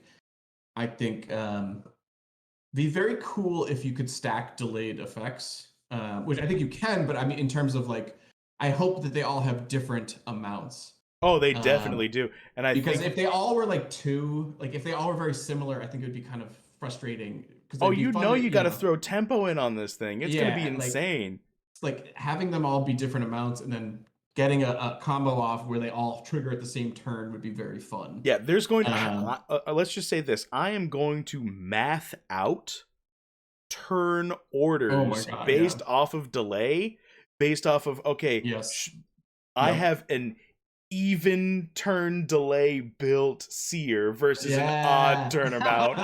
That's wild. I really like that. Oh, it's gonna be necessary. So, and also, I mean, this is something I don't know. Workhorse might not be listening anymore, but like this is something we talked about, and I know the ADFK guys have talked about a long time of like how long is each battle going to take, like time wise. Right. Because if you have to figure this out, and you're like you get like what, a minute, 30 seconds to make your decision for each hero each turn. You have to be able to come up with this fast, or at least know it before you go into battle. Because you're not gonna have time to sit there and do these equations. I mean, you're gonna have to know what each move, how long each delay is, etc. Yeah. Which Because it's gonna be interesting. This is what I'm saying about Seer's going to be the most difficult class based on what we've seen so far. Archer is I shoot you. Warrior is I swing my sword a lot of times. Knight is I'm a beast. You can't do damage to me. Seer is, fuck you, time. There's like so much going on here, so it's going to be difficult. I forgot there was a message from Workhorse that I was supposed to add, and I will add from here on out. I'm going to view, freeze, 2 rows. I'm just going to paste it right up here. And there we go.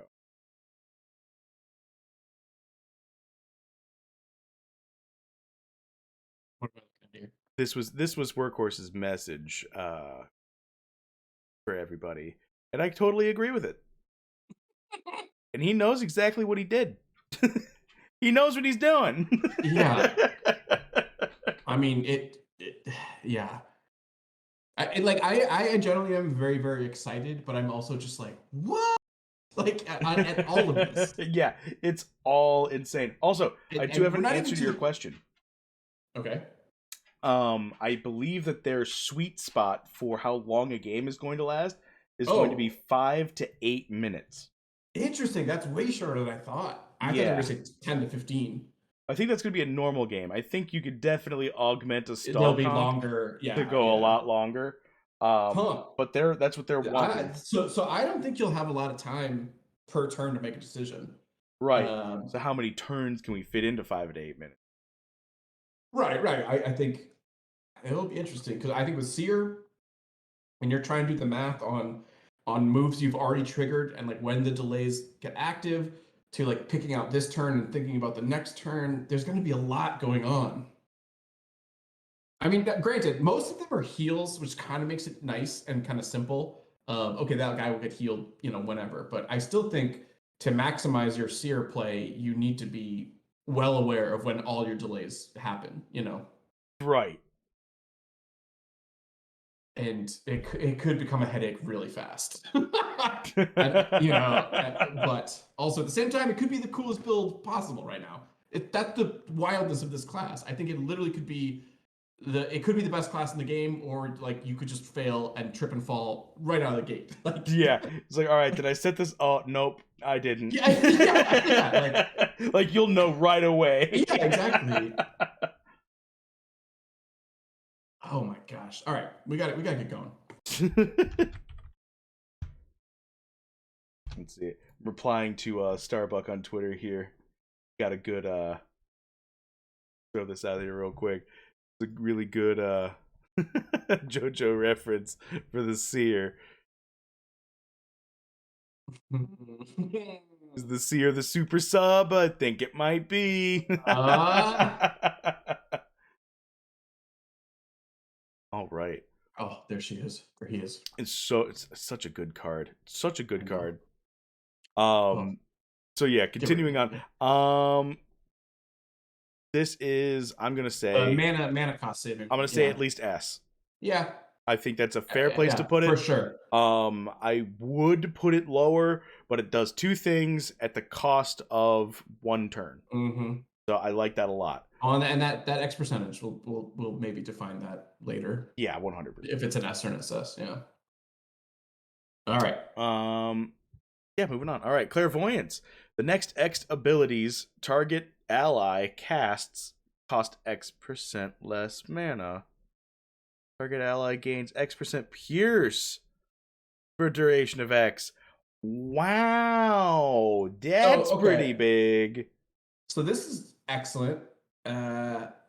This makes me think the numbers from the one above are going to be way higher than we thought.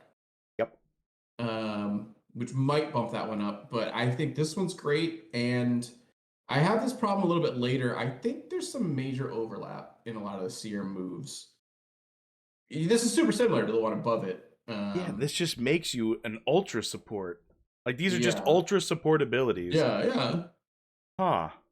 And then the Pierce is interesting. I think I need to know more about.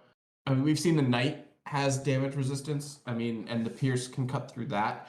But if Knight is the only class that has significant damage resistance, is Pierce really going to be valuable? You know? Yes. You think Pierce so, is no matter what? always going to be extremely valuable because everyone's going to have some semblance of damage reduction. Like, think about it. Your warrior leveling up is going to have pretty decent endurance. Your priest actually has a 60% endurance growth rate. Hold on. You're saying that everyone has a default damage resistance? Yes. 100%. Everyone by default. I mean, I don't think it's been confirmed, but in my heart, it has been. Plus, when we get gear coming out, you're right. Well, yeah, that makes sense with gear. And when we got gear coming out, we're gonna have even more damage reduction passively. I'm curious on that. How many classes will have? I think Knight is like very dedicated to creating damage resistance. Oh yeah, man! Like, I would not be sleeping on Pierce. Pierce is the, like, if you're doing physical damage, Pierce is what you want. Period. End of story. Like, this is a insane damage ramp for a warrior with an archer subclass. You know what I'm saying? Yeah. Well, actually, sorry. I was just thinking. Does Pierce? Is it for any damage type? It'll ignore the resistances. No, it's just physical. Just physical. Okay, interesting. Where is it? There it is.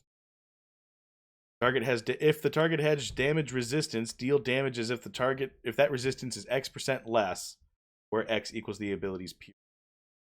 Why is that exclusive to physical? It doesn't say it's exclusive to physical there. Huh. Huh. I mean, I understand why, like, the assumption on that, but also if this applies to magic, Pierce becomes, and my Sage Archer sub who now gains Pierce on everything.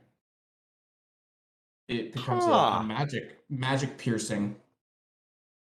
And I'm gonna have to reach out to Workhorse on this one. I totally thought Pierce was physical damage only, but this says if target has damage resistance. Yeah. And we saw that magic damage resistance is a thing. Yeah. The priest had something like that. Very interesting. Is there a magic pierce? Or what's no, there's a magic riposte. Yeah, there's backfire. Backfire, right. But I don't think there's a magic pierce. No, there's not. So Pierce might actually be... Pierce might go to both, which means that if I go back into my Archer, I think I might have to give Pierce a little bit more. That default, that's all basic attacks now gain. Uh-oh. Oh, wait, here we go. This is probably why I thought. Oh, no. There was everything has a Pierce. Here it is. All basic attacks gain Pierce. And its damage type is physical. Fair enough. Like, that's probably where I got this way of thinking. What you mean. Yeah, that would be a good clarification that I think would be something they could answer. I don't think that would make sense as well. Yeah, so Pierce applying to magic damage specifically. That would be nuts. That would make this a lot higher rated. But for right now, I'm feeling that an S is very suitable. Yeah, I agree. But again, that could easily jump up to an SS. Yeah, really quick. Based on a few factors. If magic can pierce, that's an SS. Yeah, If that X% is above 20, this is triple S. Yeah. Because you got to remember, true damage is insane. Yeah. Let's see. All right, cool. Moving on. Yeah, We got Artificer, Barrier Stone. Uh-oh. Sounds like I'm going to love this. Channel for a duration of X. Target gains a barrier equal to X% of the target's max HP. Oh, boy. Delay X. Target is Oh, it's got a channel and a delay. So the barrier lasts while channeling then. Because before we had moves like Shroud that said while channeling, you gain a benefit. Right. This one is channel for X, then the target. It doesn't say then. It says just channel for X, target gains a barrier. Huh. So I think if you interrupt it, the barrier goes away. If you interrupt the so once you start channeling, a barrier is put up. I think so. I think that's how I'm reading this. Okay, I read it as you need to channel for a duration of X. Once you're done with X, the barrier goes up, and it's there, and then the delay starts at that point too, or whatever, whenever the delay, however the timing of the delay works. So you think the delay would be after the channel ends? Yes. And same with the barrier. So there's the whole point is because this move is so big, you're putting yourself in danger by you have to channel prior to it. Gotcha. Okay, yeah, that makes a lot of sense. And then I got oh boy. I'm framing that. I'm gonna take a picture. Take a picture of that one. The workhorse seal of approval. Maddie is right. I'm gonna cite that when the next time I say something. Not to dox myself too hard, but I feel good reading that because my name is also Matt. There you go. Yeah. No, but it's gonna be unrelated. It's gonna be like, do you guys want to go to the restaurant on the corner or like order pizza? And I'm gonna say I think we should order pizza. And they're gonna be like, Maddie, we don't want to do that. I'm gonna slap down a picture that says workhorse. Maddie is right. It's like, this is my business card now. Oh, that's great. And a good analogy too. So I think the whole point is that because the barrier and whatever the things you're gaining from it are such a boost, you're risking yourself by having to channel it. That's the fear. That makes a lot of sense. It's a high value ability that deserves its risk. Okay. It's a good analogy on how it works as well. In my mind, I think this barrier is going to be pretty strong. Yeah, whatever the percentage is going to be pretty high. So I like this one. I'm not going to go as crazy as the other barrier move, because the other barrier move, the huge thing for the value in that for me was that it was a passive. Right. And this is a move you have to trigger that has a duration. I like it a lot. I'm not going to give it, as high a rating, I don't think, as the other one. I like double S. Yeah, I think that's solid. I like double S a lot. It can be countered, but I mean, it's going to be worth it. And like I said, that was a good analogy. Let's go get pizza. So the channel is the walking to get the pizza, right? Exactly. And then when you sit down, it triggers. The channel is over. I am eating my pizza with a delay of, by the time I get to home, I'm going to need to use the bathroom. Sure. I like it. It's a good way. I mean, again, we don't know the timing exactly, but like hypothetically, this could be you channel, trigger a barrier is broken down, they hit you for a little bit of damage, the heal gets popped, and you're back up. And this could be really cool, I like this a lot. It depends on the delay timing, depends on the channeling timing, but this could be very valuable. I really enjoy Workhorse's selective hero. Oh yeah. Makes me feel really good. It's like I got like a 20% chance he's gonna chime in on something. Something that's like not so significant that he can't respond, right. I do want to know about that Pierce though.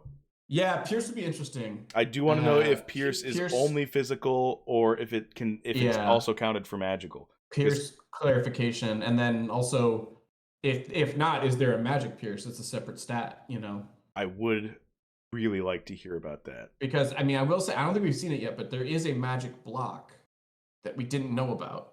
Yep. So I wouldn't be surprised if there was a magic pierce, but keep going here, regardless of that. Let's see. Gotta get our we're in the 10+ tier now. We're Oh, in tier baby. 6. We're getting serious. So I had to go over and do my my casual copy. Yep.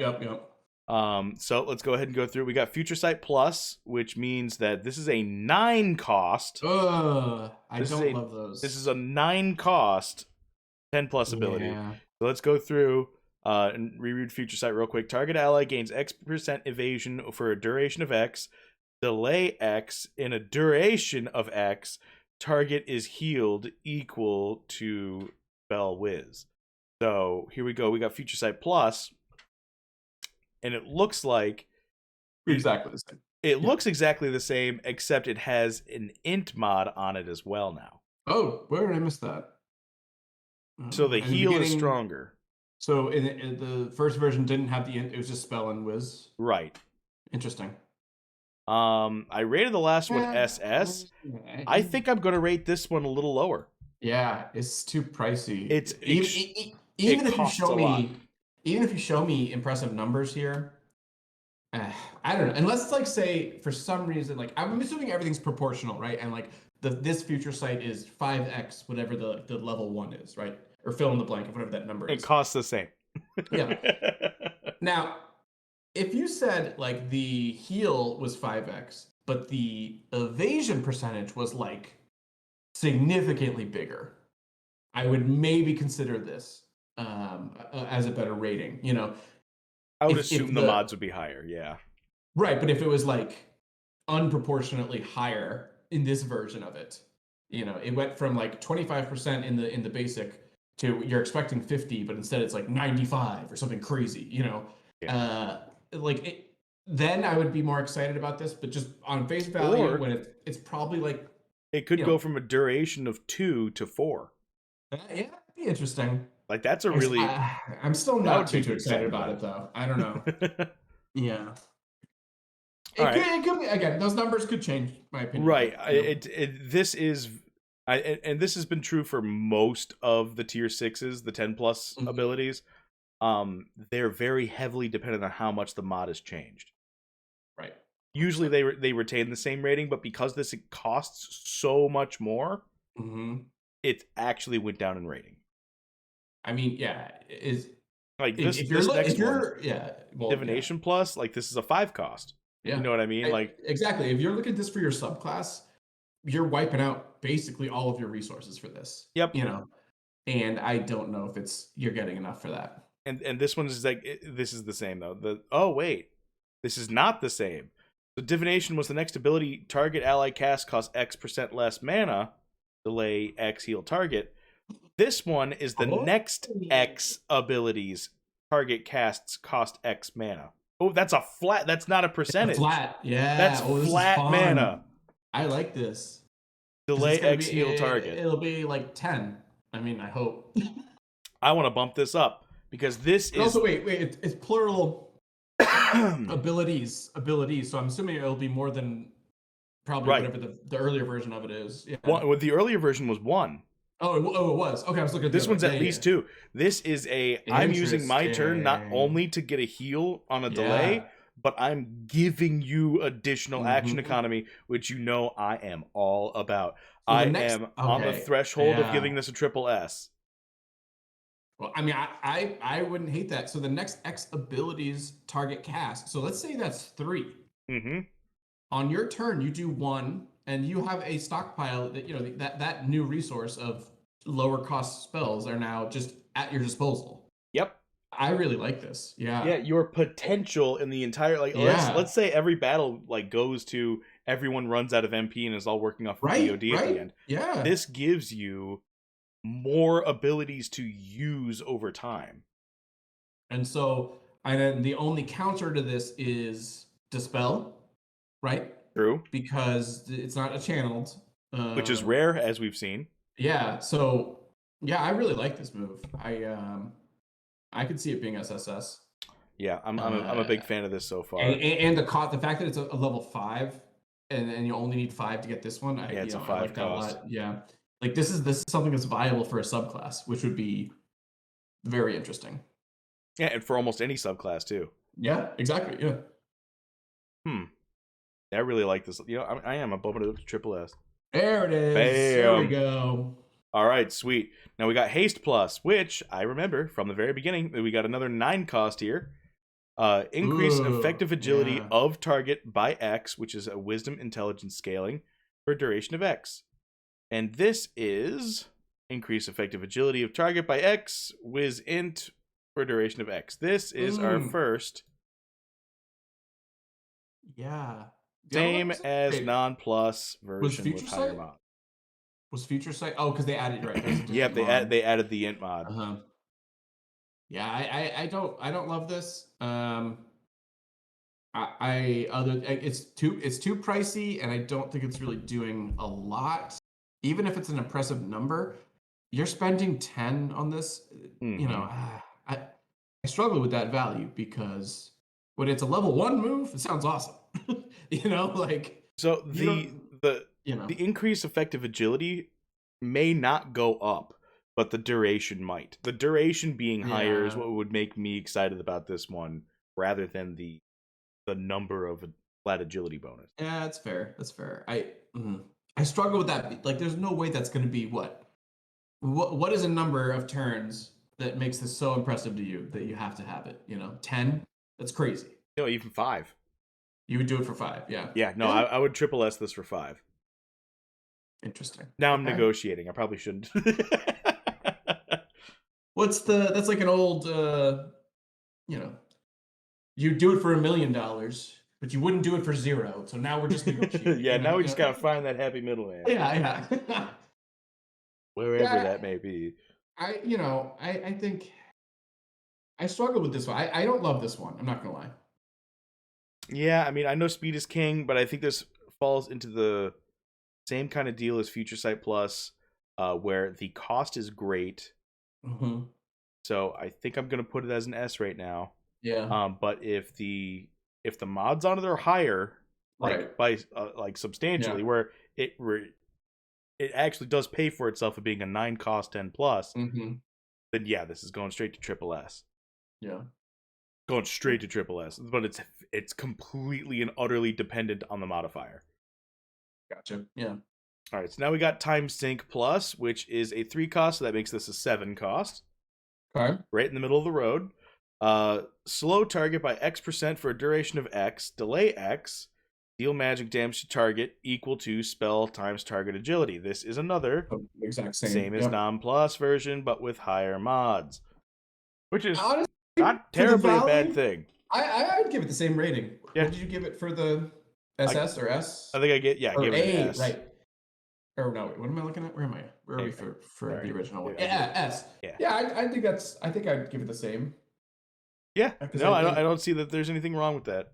Still has DOD, so there's kind of some fears there with some negatives, but also love the idea that it's, messing with your opponent based on their, agility. It'll be really cool.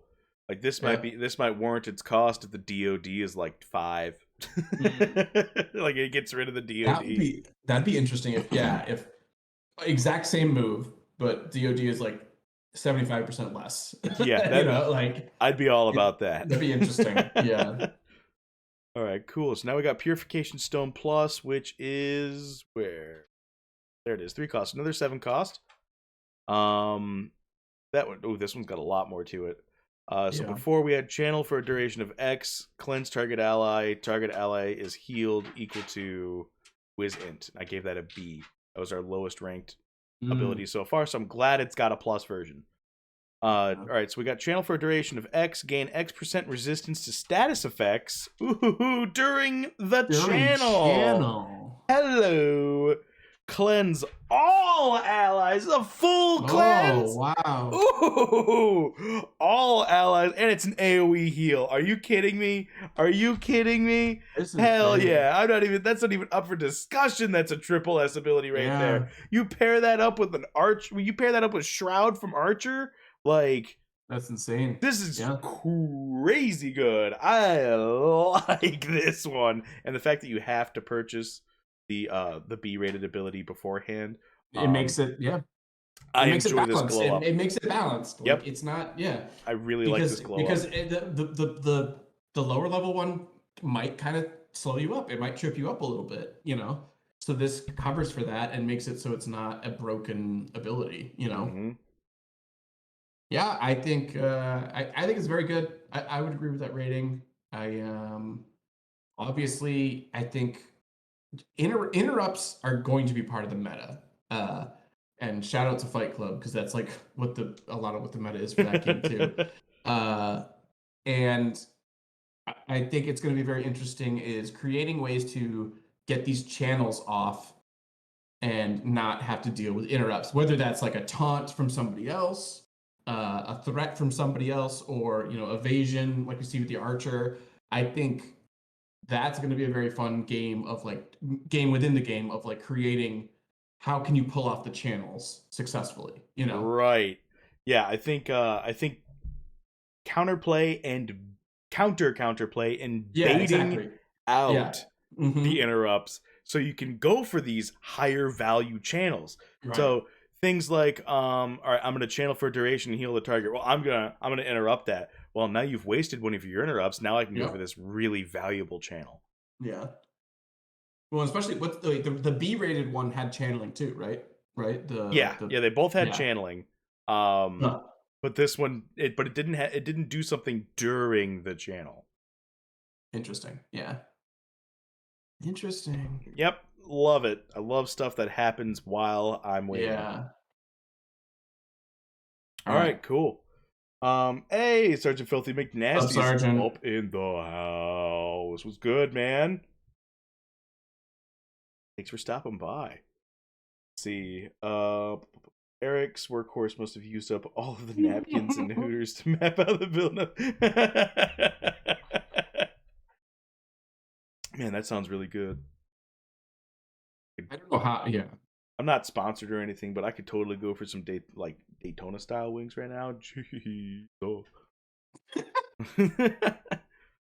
All right, cool. So at the very end of our tier 6 roundup on the 10 pluses, we got Rejuvenation Stone Plus.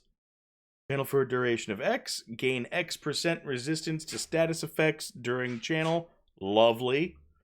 Heal all allies. Wow, this is just the other one, but yeah, with not as so that means that this is probably going to be... The heal must be insane. Yeah. Right? Or the channel goes longer? Oh wait, no, this is or shorter. Yeah. So either channel time, the resistance, X's are going to be resistance effect. Yeah, I would assume all across the board. It's a shorter duration, higher resistance, higher heal. Yeah, the only thing that this doesn't have is cleanse all allies. Yeah, this is. I don't know why you. I mean, not that you have to choose one or the other, but Purification Stone is just significantly better than this at the moment. So yeah. And there's so much overlap in these. Well, I mean, if they implement cooldowns, right? Sure, yeah, maybe that's a good point. Like this could keep the tempo going, where like hit him with the Purification Stone, then hit him with the Rejuvenation Stone right afterwards. I'm gonna give this another triple S. I think that's high. I think it's good. It's great. I'm not saying it's a bad move, but I think when you have one that's, I think, so much better. I can't compare. If I look at these two right next to each other, I can't give one. I can't say that they're the same because Purification Stone is significantly better in my opinion. True, but here's my reasoning. I think the X% resistance is going to be significantly higher. Right, and that, I mean, yeah. I think this is going to be. I think it has anti, to status effect resistance. Yeah. Where this one is a cleanse it and give me a bonus to resist. I think this is going to be like a gain resistance of like 80%. Like I think it's going to be massive. It would be interesting too if it's more of a like stall technique. Yep. Than actually a heal. This is more of my guy's going to channel for 5 rounds and you can't touch him with any of your status effects. That'd be kind of an interesting idea. Yeah, I like this a lot. Yeah. I'm throwing this another triple S. I mean, again, just the Seer messing with your opponent's strategy of what they were trying to do. That's what that move does. It's like, yeah.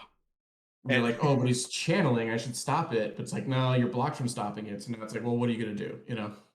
I kind of feel bad for the Beeve and Mosh at the moment right now because Oh, have you been watching their game where they try to guess the I love that game that they came up with. And like they're gonna do the exact same thing. Well, this does one less thing, so it's probably gonna be one less S. Yeah. No, I mean, hey, these are the Wowie ratings. I get it. I think I would give it a less. I would not take it down a notch. You'd pull it back, yeah. But understandable. I get it, and I think for it to be balanced, for it to exist, for these two to coexist, you're right.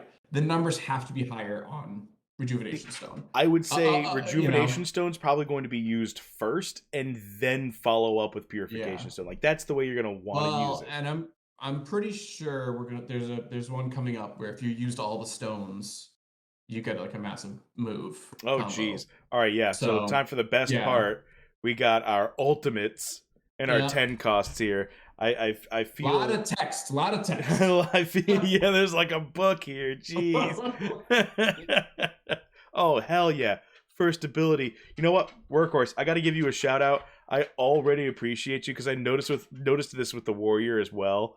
I think he noticed that I took all of the ultimates and reordered them.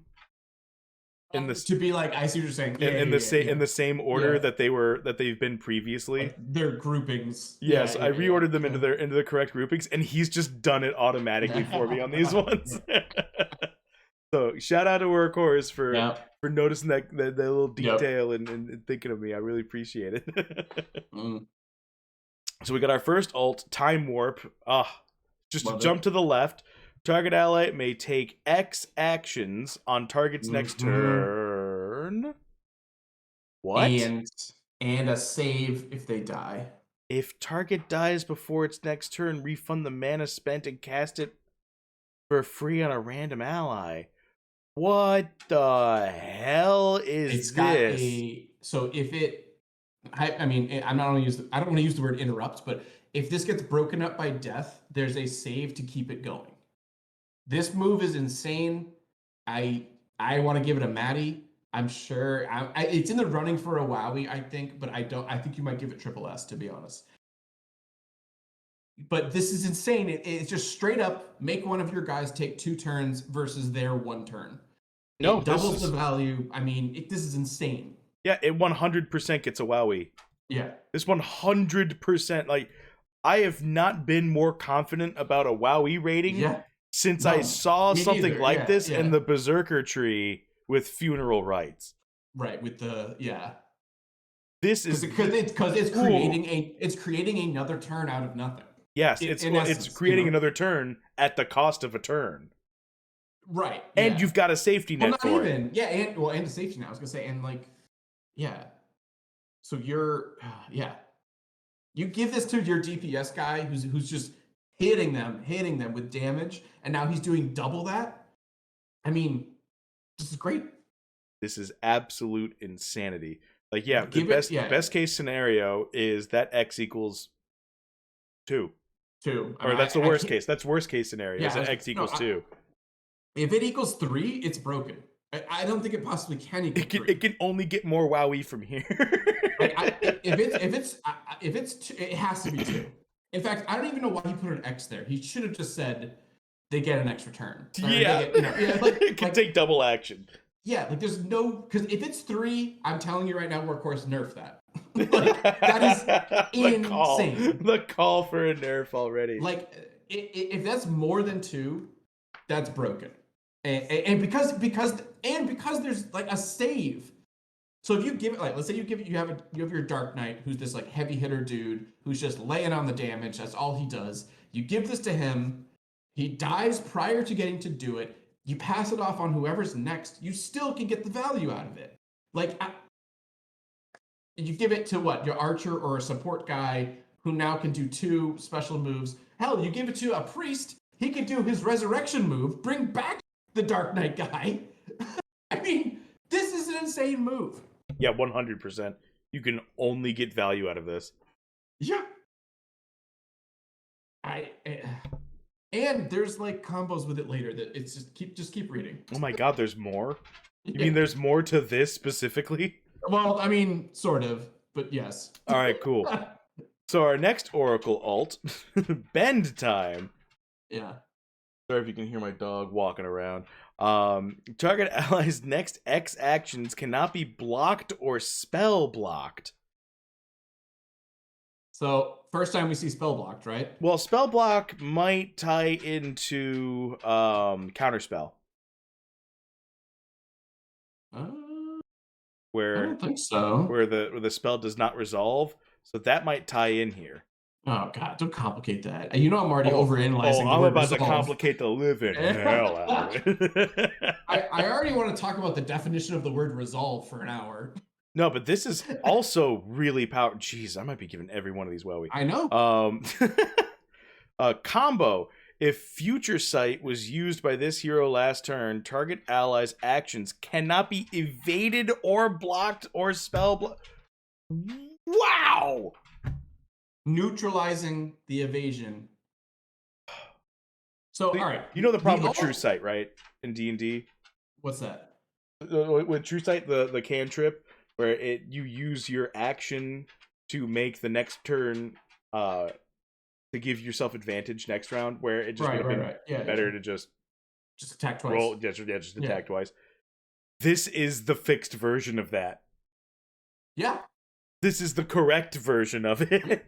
Well, and it can't be. You can't avoid it.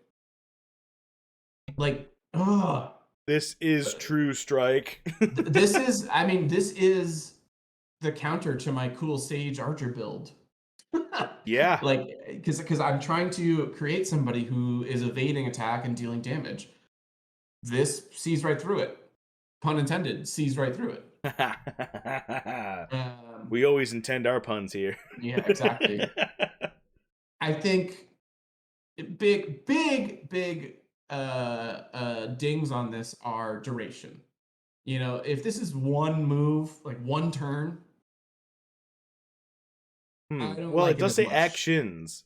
It does say actions. So yeah, it's probably it doesn't say turn on purpose, because you could probably time warp and then use this. Oh my God. That's so broken. Yeah, could you imagine? All right, so time warp and then it can't be stopped either, basically. Time warped and then whatever I do to you is happening no matter what. You can't stop it. Yeah, unstoppable. So I feel like I'm getting too loosey-goosey with these things, but like, to me, block is incredibly highly valuable. I agree. Spell block, I guess, is going to be incredibly highly valuable. Yeah. The combo of Future Sight, which I believe is just a one-cost ability that grants evasion and a heal. Like, evasion to me is incredibly... One also, dumb question, but the Future Sight or Future Sight Plus triggers that, right? Yeah, it would definitely be. Yeah. Which we didn't like Future Sight Plus, but yeah. Still good. Yeah, this is still good. I'd be hesitant to give it the Wowie just because duration could lower its value, you know, based on those X numbers we've seen, but also I'm just being annoying, you know. Yeah, and it's still an incredible move. It says next value. Actions, so it's at least the next two actions, which is huge. Guaranteed consistency, which is huge to me. Future Sight is a cheap little move you can do early. You can do it round 1, do this round 2. Yeah. Are you kidding me? Well, you would want to do it after, at least a little bit more setup, but no, I know. But imagine I'm saying you've got cleave. At an absolute minimum, it's very easy to pull this off. There's no challenges to pulling this off. Is what I'm there's challenges, but I'm saying it's an easy path. You know. Yeah, it's just guaranteed value. It's guaranteeing value essentially. The minimum I'm going to give this is a triple S. This can only go up in rating. Like, I want to give this a triple S plus at the very, very, very, very, very low end. Don't add more categories. Come on. 8.5. Yeah. It's good. It's great. It's wild. And also too, we're starting to see it more and more of like the Seer kind of like fucking with the game. Mm-hmm. And I mean, especially Time Warp does it very much so, but this also kind of does it of like, I don't care about your resistances. this whatever I'm about to do is hitting you. You know, Yeah, holy crap. Because this isn't like I think some of the other ones, especially like the like traits where it's like 80% chance or 40% chance of like not happening. I feel like that's a very much like a common kind of trope, kind of like style of like creating a resistance is like there's a percentage chance that you could stop it. This one is just like fuck you. Yeah, no, you will not. I will not be stopped. Yes. This is something Yeah. I want to put on a juggernaut. Like, I know. Yeah. Well, that's tough though because we're talking about a level 10 here. It's tough to consider these for the subclass. It's possible, 100%, but the build becomes a little bit harder, I think. well, this is one of those things where it's like, this can be a support move you put on anybody. Yeah. This doesn't go based off of your wisdom. This doesn't go based off your agility. This doesn't go based off dexterity or endurance. This is just pure value. I think time warp would be better, but in certain scenarios, yes, for sure. But also this, you're right. I mean, I think they're both kind of like universal. They're awesome. Right. So, I mean, in this case, like target ally may take X actions, right? That's two. It's going to be at minimum of 2. Those can both potentially be evaded or blocked. Fair. That's a good point. Yeah. But over 2 rounds minimum that this is offering, it's whatever you're guaranteed to hit. And as long as you got that combo too. Oh. Yep. No, I gotta do it. I gotta do it. I gotta give it the double wowie. It's happened. Goodness. It's happened. I've out wowied. There's 3 of them here. 4. 4? No, sorry, 3. You're right. Sorry. I was gonna say, oh my god. I was thinking about yeah.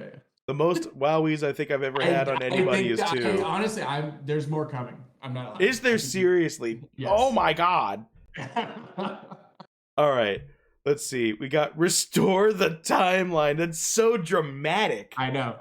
That's such a dramatic name. Oh boy.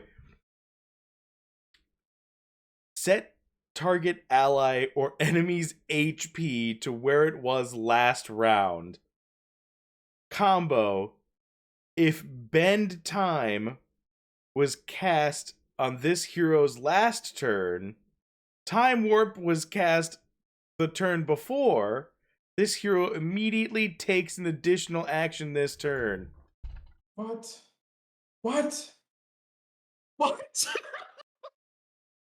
Like, are you kidding me? So you're getting so many more actions per your turn. This is hypothetically, if you pull off this combo, these 3, the way that they're saying, you're gonna get 3 unblockable attacks out of 1 turn, right? I mean, maybe my math is wrong on that, or well, we don't know actually, because it's based on that X actions, but you're getting so much value out of 1 hypothetically or 3 individual turns. Your payout is going to be insane. This is absolute insanity.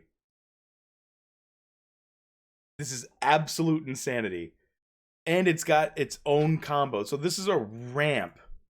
This is a ramp series move for Oracle of 3 individual WoWy moves. Yeah. Well, wait, not true. Well, geez. Ben times in 2 combos now. Well, you need the Future Sight. You got the Future Sight series.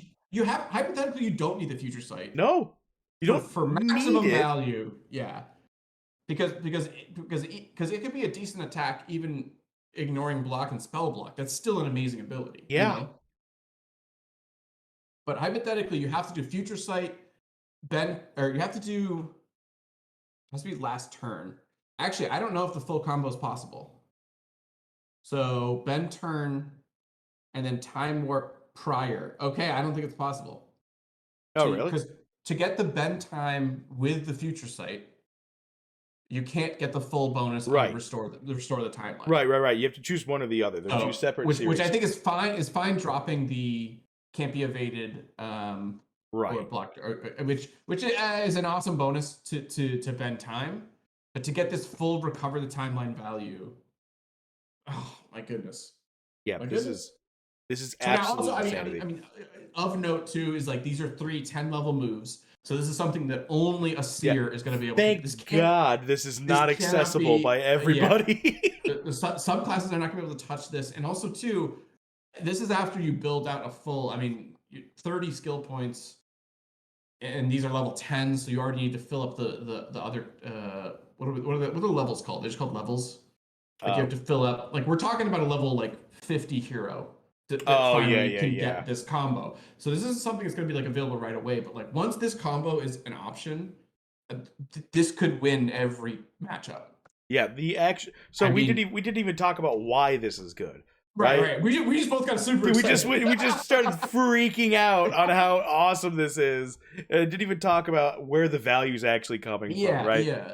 So first, like the first thing, not even including the combo, right, is already crazy good, which is set target ally or enemy's cool. HP to where it was last round.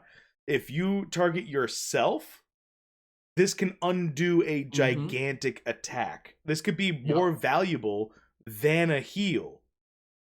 But in the reverse, say you target an enemy who just received a gigantic heal. A massive heal, yeah.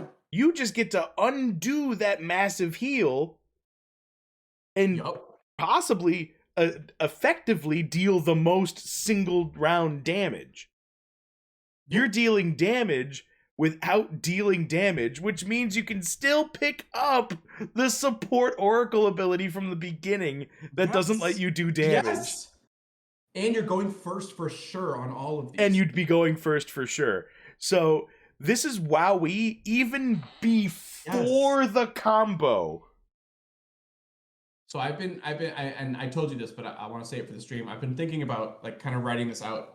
So one of the things in the way I look at these turn-based games is that like everything in my mind is a resource. You know, your hit points, your mana, and specifically your turns, right? I sort of consider them in that category of resources. And something that you have at the start of the battle, you have 3 turns, your opponent has 3 turns, right? Or whatever the turn, in this case it's 3v3. So we know we have 3 turns versus our opponent's 3 turns. And put that sort of on a scales of justice situation where, you know, they each are on either side of it. If you can create a turn that like doubles your turn, I know I'm using very repetitive words there, but this move exactly does that. It's do a turn to get 2 turns. Now, on your side of the scales, you have 4 turns versus their 3 turns. And so you are immediately at an advantage versus your opponent in that situation. 100%. So anytime you could create a situation where you have more turns than your opponent's turns, you know, that's the one level playing field in these types of games is that we all have the same number of turns. And so if you can create a scenario where you have more turns than your opponent, you're going to be at a massive advantage. And that's exactly what this combo does multiple times. I mean, obviously the time warp one is kind of a straightforward one, but if you pull off the full thing with restore the timeline, you're adding an extra turn on the end of that. I mean, this is just incredible. I love all of it. And also too, it blocks any interruption, not interruption. Again, we got to be careful with the words there. It blocks the blocks that your opponent might have. It blocks some of your opponent's resistances. It's just incredible. I love it. Yeah, I could not have said that better myself. Yeah, I've been debating writing that down somewhere because it does sound really smart. This is insane value. Anytime you can actually wrench out an additional turn, and this does it without in 2 costing situations. A turn. Yeah. It's just crazy. So you could do this gigantic ramp up and then get 2 turns out of this, and we've got 6 more ultimate abilities to look at that you could potentially cast right afterwards. We haven't even talked about Phantasmal Secrets, the next one. We should go to it. Oh my god, are you kidding me? Am I about to quadruple WoW something? Bizarre. I don't know if you can give this a WoW. Honestly, if you gave this an F, I would be like, sure, I get it. If you gave it a WoW or an F, I understand either way. This is a game-breaking skill that I don't understand how to use. Okay, all right, yeah, let's take a look at it. Phantasmal Secrets. I'm game. Let's do this. All right. Shroud all allies in secrecy for a duration of X. Okay, interesting. Enemies are unable to see allies' MP and HP values. Cool. The battle log has an X% chance of not showing an action for the enemy. Badass. For a duration of X, allies gain X% resistance to fear, stun, daze, slow, which is great. Combo, if restore the timeline and future sight recast this battle, for a duration of X, all allies gain X% evasion, X% block, and X% spell block. Wow.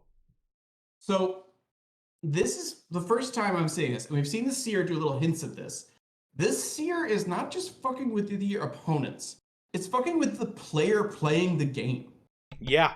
This is blocking the player from understanding what's happening on the battlefield, which is just wild to me. With the use of all of the channel and delay options out there, yes, this would do nothing but completely and utterly remove, or not remove, just mess with your opponent's ability to keep up. To literally play the game. Like not necessarily like, this attack might not hit, but I'm going to go for it anyways. This is stopping you from being able to make decisions as a player in the game. Because if you don't know your opponent's mana or their hit points, and you don't know what move they did last round, how the fuck are you supposed to make a decision on how you're going to act?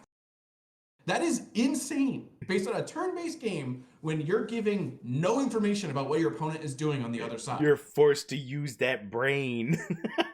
No, you can't. You're just guess. Yeah. Because like you don't know. You have no knowledge. So it's not even that like you have to make a decision of like, oh, I think they did X, Y, or Z. There's no educated guess on this. It's just you're in the dark. Good luck, bud. Yeah, all right. So say you've written down everything as of late, right? So the battle log thing doesn't. I'm trying to look at this in its like base value, right? The best and worst case scenario. So let's say this has the scenario where the enemy's not being able to see your mana or HP values. Now that doesn't really matter because I'm keeping good track, right? I've seen damage values, I've seen heal values. Like I got a pretty okay idea. Say the battle log, like I've been keeping dead accurate track, right? So that's not gonna mess me up at all. But for the middle bit, for the duration of X, allies gain X% resistance to fear, stun, daze, and slow. That means you are uninterruptible. All of the stun and the daze, the only thing that's not in there is exhaustion. Yeah, and actually it throws a wrench on my slow theory, but we can get back to that. Yeah, no, 100%. So, and then with that combo by itself is worth gold. And then the combo, if restore the timeline and future sight, and that's not saying that you get the combo from restore the timeline. You don't have to be in any order. That's just if it happened this battle. For a duration of X, all allies gain % evasion, block, and spell block. Which, like, insane. Evasion block and spell block. I'm giving this triple S. Okay. I mean, I think that's fair. If you wrote Wowie right there, I wouldn't have been surprised. I really want to write Wowie. So there's a few, but to me it's dependent completely on the X values. Like I like fear, stun, daze, and slow resistance, but if it's like 20%, I don't like it as much. If I really like the combo, you know, for a duration of X, all allies gain % evasion, block, and spell block. If that's like 20%, I'm not as big on it. It's still stupid good. Yeah. But this is completely and utterly dependent on the X modifier. If these are anywhere in the realm of 30% on any of them, oh, I agree. Like this is Wowie, 100%. This is like right on the cusp of being an auto Wowie. I've written down Wowie too many times for me to like. I know. Auto do it this time. Yeah. So all right, so I've been thinking about this because when I first read this, I was like, "What the hell? Like, I want every Seer, and I need this ability. This is game breaking. It's going to win every time." Now, I have a few problems with like the first half of it. So number one, the battle log thing, we don't even know what that means. You know, we don't know what the battle log is. We don't know what that shows, what that doesn't show. We don't know if it's valuable to have to understand. I mean, there's going to be value in knowing the battle log, regardless of what the battle log is. However, you might be able to play an entire match without even viewing the battle log. You know, we don't know that. You know, we don't know how important it's going to be. Secondly, we also don't know what sort of heads-up display information you're going to be given in battle. Because like if like I think one of the best examples of this I think is a hero that has the ability that's clutch. Okay, if you don't know their hit point values for a certain amount of time, and you don't know what's happening in the battle, so you send an attack in blind, it may or may not hit the person. Clutch may or may not be activated, and you don't know, which I think puts you at a massive disadvantage. That's a really good way to look at that. Yeah. Now, if there is something, and I hope they don't do this, if there's something in game that's like, enemy has activated clutch, like, I hope that they would turn that off when this move is active. But like, if something like that were part of the game, you know, they would obviously, I would hope that wouldn't be the scenario. But like, if there was a way to find out the information, to find out the mana, to find out the hit points, and to find out the battle log that was like outside of the traditional, you know, some way of tracking it, then this move could be kind of taken down a few pegs, you know. Now I hope that there's not that kind of obvious you know, ability call out every round, but I think we need to know more about how the actual gameplay happens to really give this a full value, I think. Yeah, I would completely agree with you. I don't know, I keep looking back and going like, was I too hasty with those wowies now that I'm being like ultra critical and I have this post wowie clarity?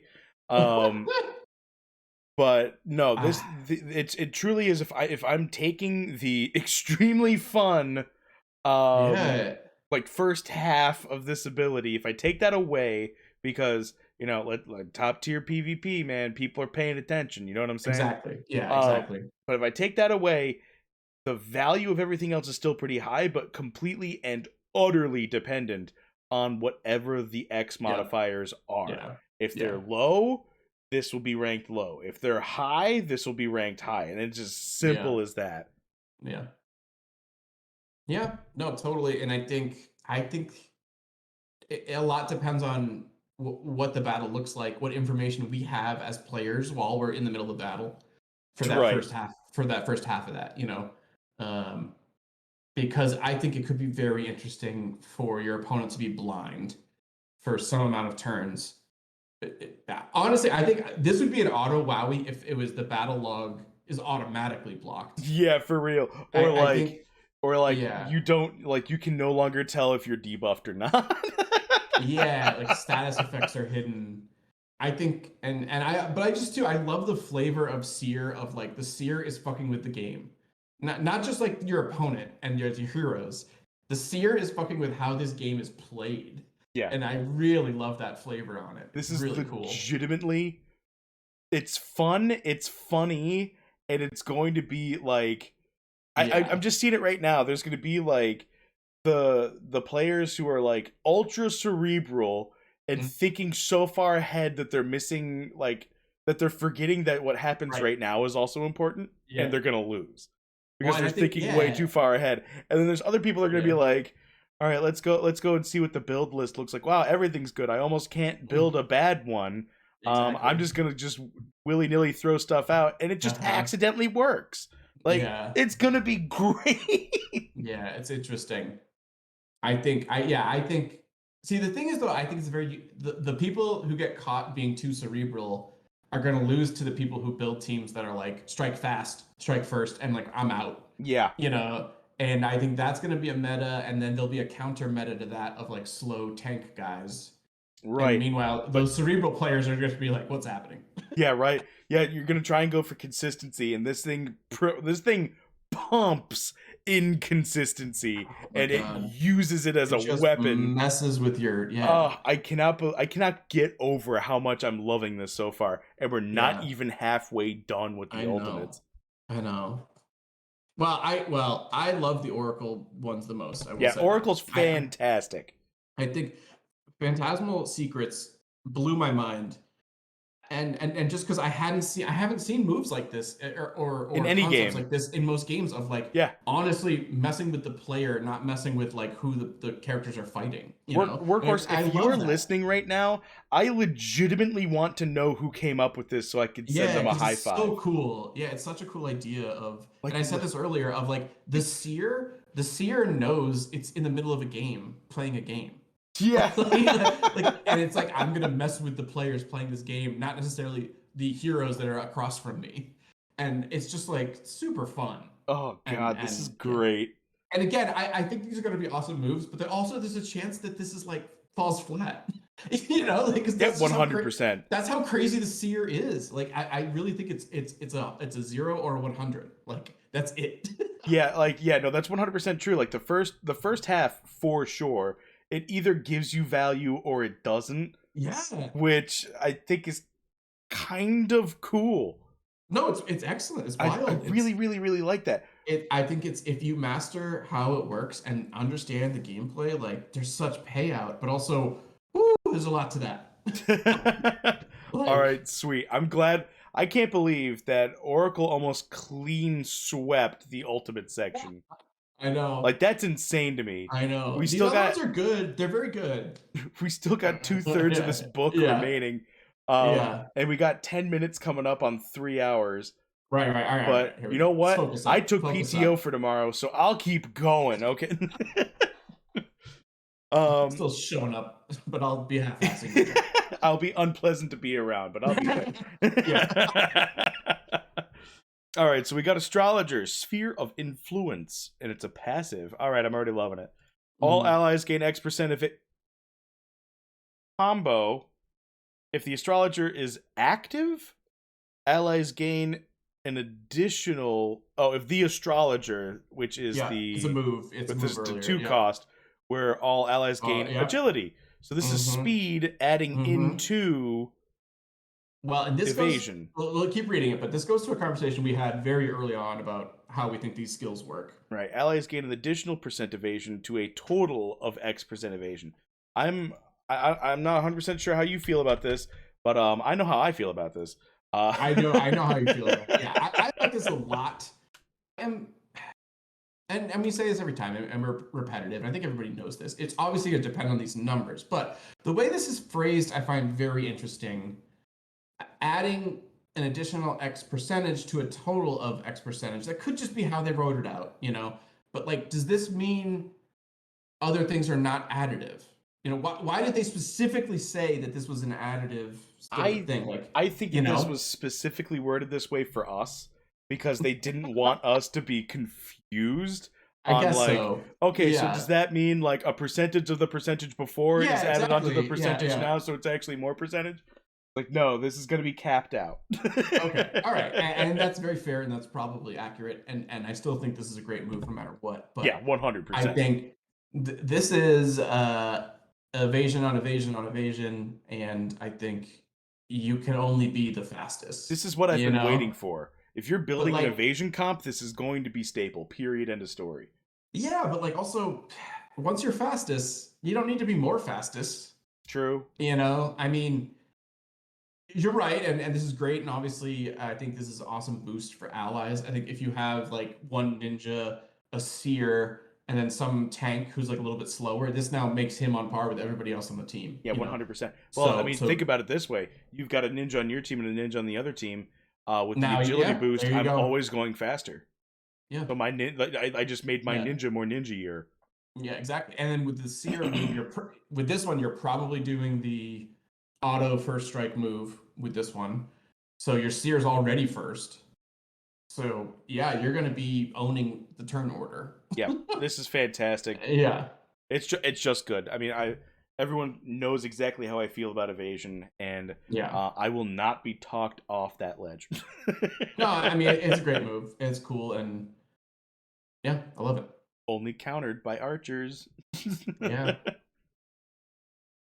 Well, or the combo can't be evaded up there. True. Bend time. Yeah. Only archers and bend time. Yeah.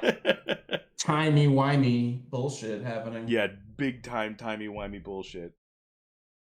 It's All right, what do we got? we got Astral Barrage in the Barrage. next Astrologer. Channel for a duration of X, which is the Oh first yeah, channel ability for Astrologer.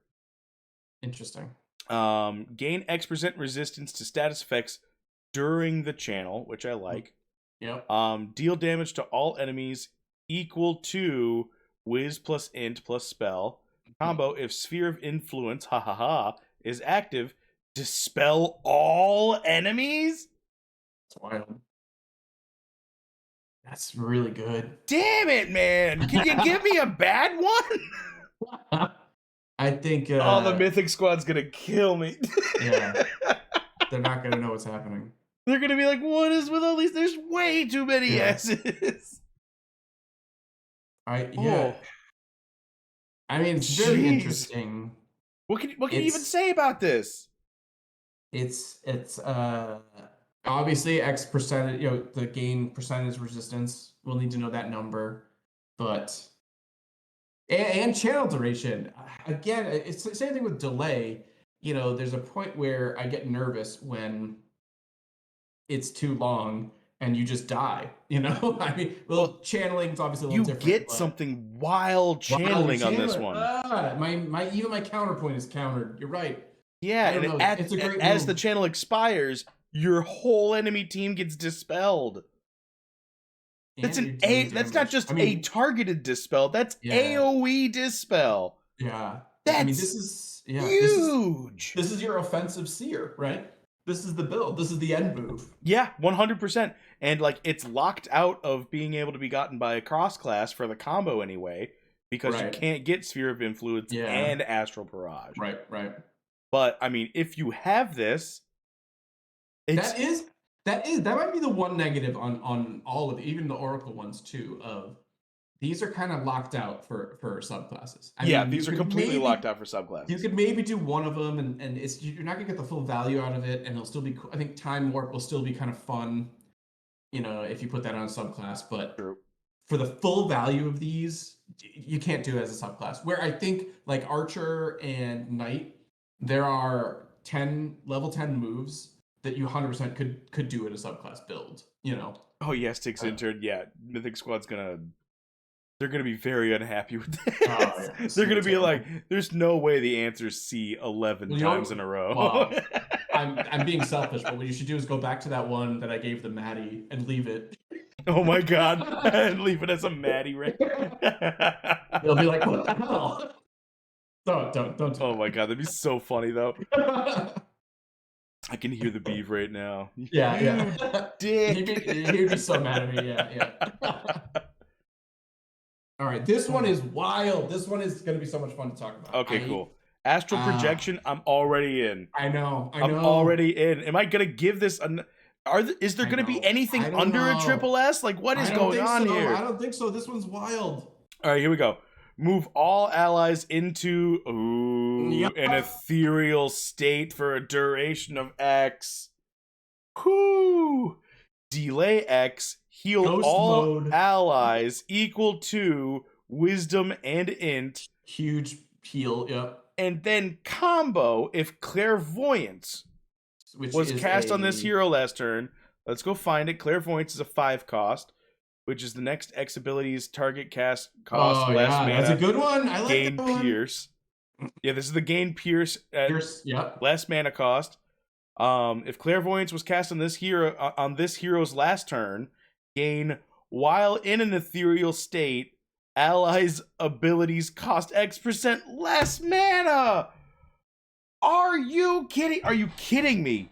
Are you kidding me? This is an end stage finisher. This is your Mortal Kombat. What's his name? Says finish him. What's the guy's name? I forget his name. Announcer guy. No, it's like I think it's Shallow Khan. Chat will track me. Shallow Khan says finish him, and you pull out your finisher. It's this. You make everybody go ethereal. Their spells cost half as much, and they just wipe you out because you can't do anything because you don't have any way to stop ethereal. Just Shang Tsung, yeah. Thank you, Starbucks. If you have not seen, come ask why. Oh yeah. Thank you, BC, for the plug. Yeah, definitely come into the Discord.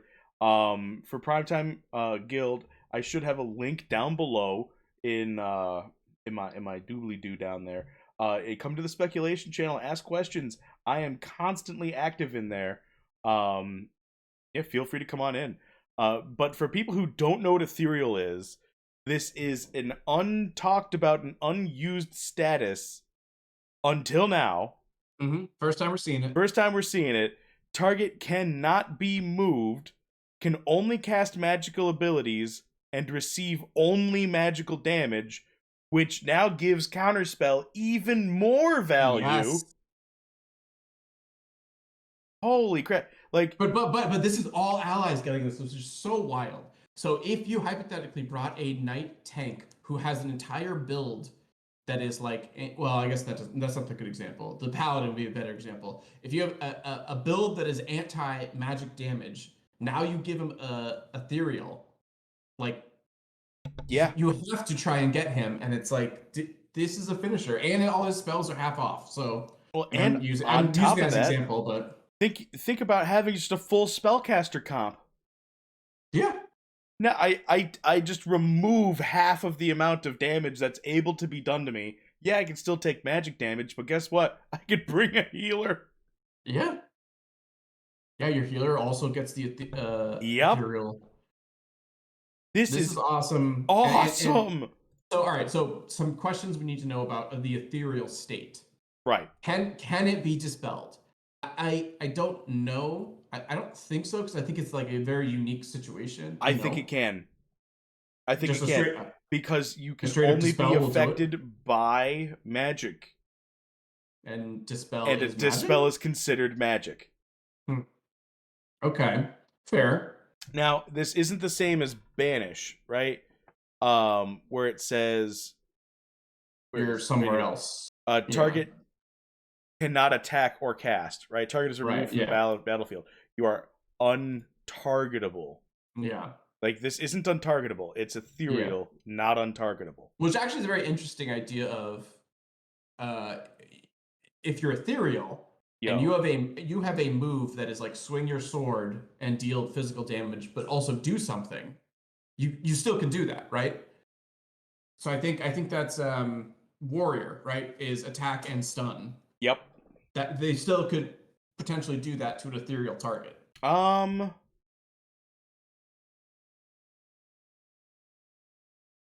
guess so. The effect might go through. It has nothing to do with status effects. And I'm assuming the way it would work is, well, it'd be interesting can your opponent, if you're in an ethereal state, can your opponent target you with a move that does physical damage and a status effect?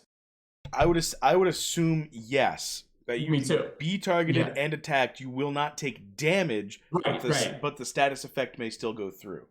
He'd be striking out on his swing. Right. But the stun might still work, which is weird to think about actually, but it's also a game, so whatever.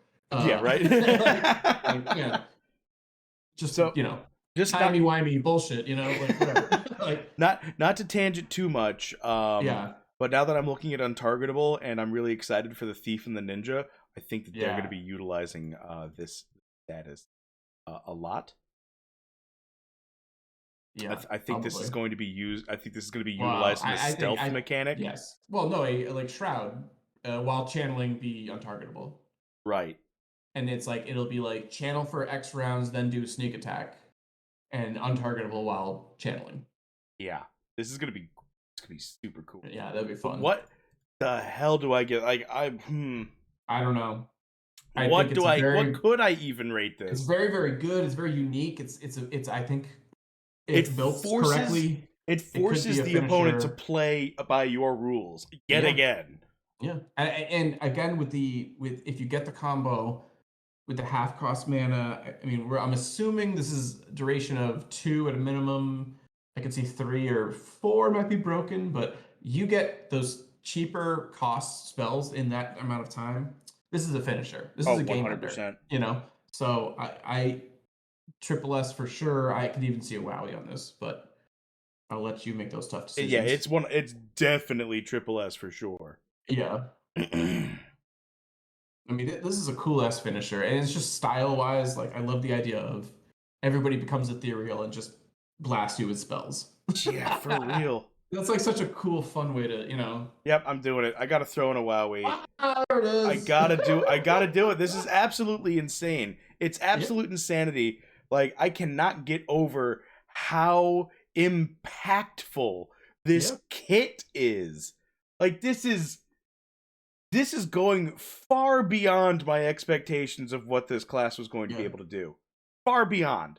And we're not even done. It's breaking the. Well, I'll be very curious to see, and I think it'd be very cool if this ethereal state option is a very, very rare thing. Maybe Sage has access to it, and but I would love the idea that no one else has access to it. I think that'd be very cool if Seer was like the only one here with it, because it is so cool. I think the kind of just the style of it too is just fun. I mean, just based off of this, like, what the hell is a shapeshifter gonna do? I don't know. Yeah, I don't know. I forget who commented. Someone saying like shapeshifter would be cool if they could shift into your opponent, because that would be very cool and also very mess with your opponent's mind kind of thing. I'm you but faster. Yeah, exactly. Yeah. Holy crap! All right, we're so close. We're so close. I never know how to pronounce. I just call it. I just say Eric's. Eric's. That probably makes sense. But like a ghost touch item, 100%. There's a ton of stuff like that, especially in D&D, of creating damage types that allow you to hit ethereal characters. Yeah, for real. And I would love a paladin having a radiant damage. I think is the kind of the prime example of that, of some sort of weapon that now makes your damage magic somehow. I think is the counter to this. Oh yeah, I would love to see how specific creative spell boons or gear boons or weapon boons are going to interact with this. Yeah. Oh, yeah. But thank you, BCM. I really appreciate the appreciation. But yeah, moving on. We're making good time comparatively. All right, so we got our first Artificer ultimate. We got Banishing Stone. Target is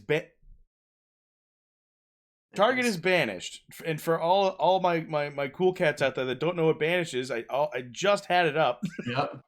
Target is removed from the battlefield. Target cannot attack or cast an ability. Neither ally nor enemy or basic attacks can target this target. Interrupts. Well, the interrupts is on there yeah, it matters. You're sending this character to another plane of existence. By the way, if they were doing something, it's interrupted. Just in case that wasn't while you're implied. While you send him to hell, I want you to know his move that he was doing beforehand, it's canceled. Yeah, he's not doing it. You might not be able to see him not do it, but I can tell you he's not doing it. Yeah. All right. But, I mean, it makes sense. I don't understand why they have to put it there. The mechanics of how it works, I get it. But okay, yeah. Already, I was thinking about this is way too good. It's I'm glad I looked over here. It does have a degree of difficulty. Yes. It needs one. Jesus. Yeah. All right. So target is banished for a duration of X. Yay. Delay X. Target is slowed by X% for a duration of X. Combo. If Barrier Stone, which is our favorite Artificer ability, was used on this hero's last turn, all allies gain a barrier equal to X% of the target banished enemy's maxed HP. Oh, you're just getting rid of a front line. Mm-hmm. Oh, you're just making it anti-tank. You're sending their knight to hell. Oh my god. For 5 rounds, and then before he's gone, you now get a shield that's basically his hit points. What the actual hell? Literally insult to injury. Literally. I think this move is great. Huge caveat. Degree of difficulty. It's got a huge caveat. You're still gonna give it the wowie. I have to. Even if this is a 50% chance. The action economy granted. No, you're right. It's an awesome move, but the action economy granted by the other. I'm shying away from that. I mean, I think that's play style. Is that I'm scared of degree of difficulty. Yeah. I mean, I think people are going to naturally not like it. Yeah. But just because you are granted extra action economy from this Right. class, you are granted so many opportunities and extra actions. Why not use it? If the degree of difficulty on this thing is 70%, you've only got a 30% chance for this to pull off, it's still worth it. They're fighting with only 2 versus your 3 now. I don't know. I'd be nervous on that. That's 10 skill points you spent creating this awesome move that goes for nothing if it misses. That is such a debilitating moment in the battle for me. You know. It's true. But imagine a But high deck man, Seer. yeah, I was gonna say, but man, No. if it hits, Wait a minute. It's not Dex. This is a spell. It goes off Wisdom, which is the Seer's highest growth stat. Because Wisdom is the accuracy for spells. Right. They said that. I'm keeping it. I'm keeping this Wowie. Yeah. This is insane. The Seer is supposed to not miss. I understand what you're saying, because first off, too, also going back, same thing with the ethereal one. Talk about a cool finishing move. Talk about just flavor and style of like you're banished. like I love it.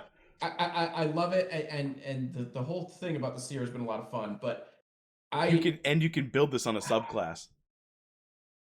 You can put this on a priest. What's the combo? Go back. It's Barrier Stone. Oh, that's pretty easy to do.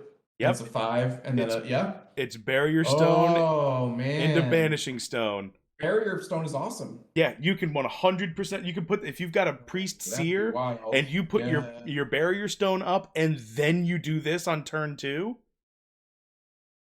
That would be a wild. While you're already going first from. Oh wait, you can't do that. That'd be too many points. You'd be out of. That'd be too many points. But seriously. I think this is an incredible move. It's super fun. It's super powerful. My personal playstyle, I'm too afraid of the degree, which might be a flaw. I'm not saying that's right, but I know for me personally, I'm probably not going to. No, man, I get it. Consistency is what gives you. Yeah. Consistency is the bread and butter. Didn't have consistency.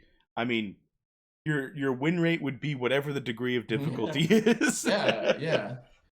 But I understand. I mean, someone pulling this off successfully, it's going to be a video highlight we watch weekly.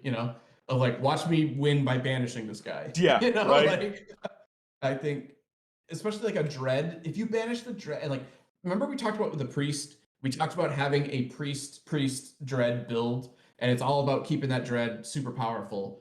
You have banished. You banish the dread. Yep. And then you take out the priest. Like, what a counter to that. That'd be so cool. Now we don't even have to worry about stat diff.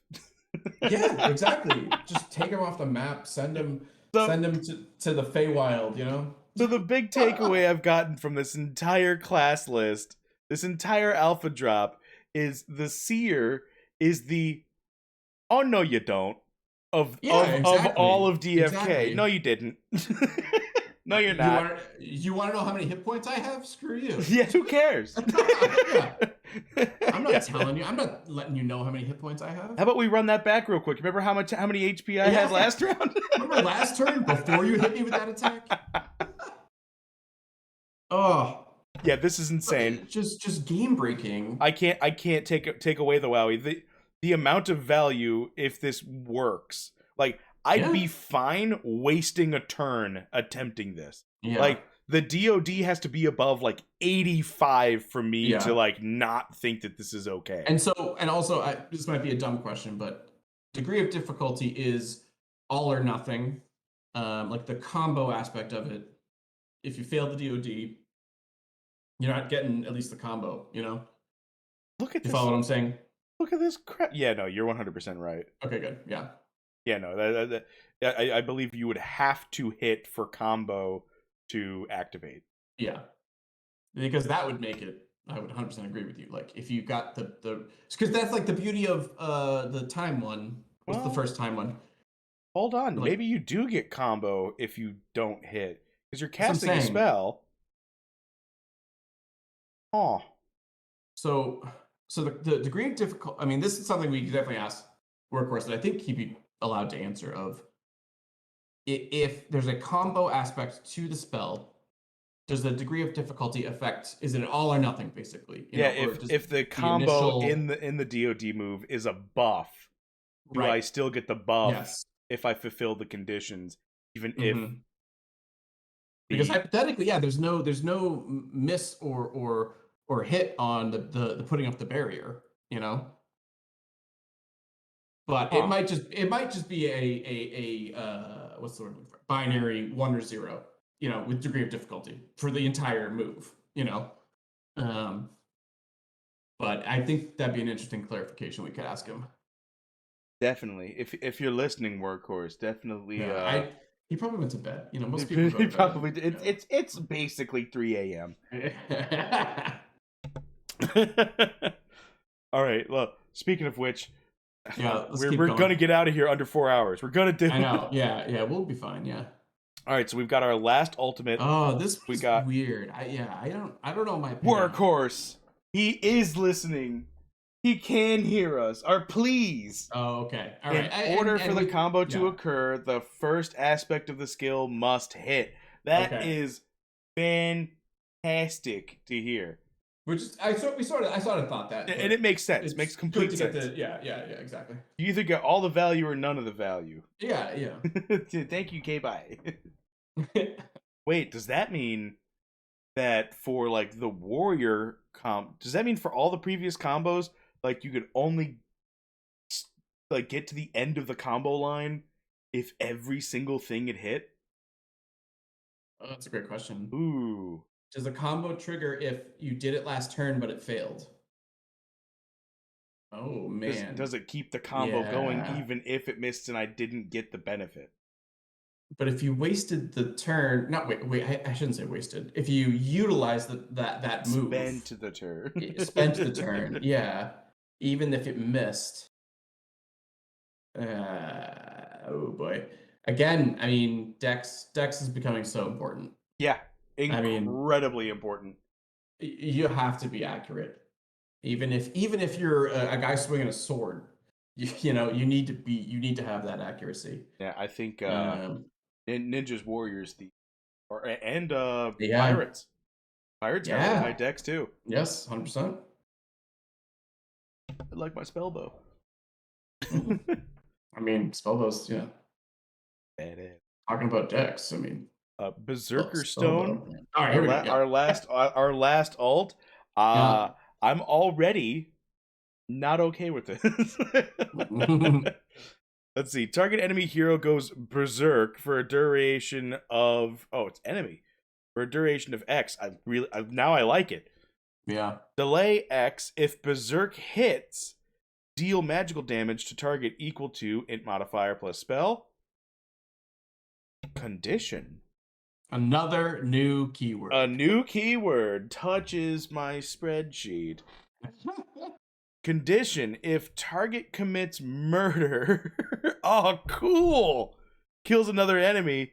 Cast Berserker Stone again for free on a random enemy or ally. Oh my god, Workhorse! This could end the game. This could bounce from person to person until the game is over. Yeah, and they could just deal damage to themselves the entire time. This could never end. Yeah, this could end you could cast it on somebody else, and then 3 turns later you lose because of it. Yep. Because it just came back and killed you, and you're giving it the.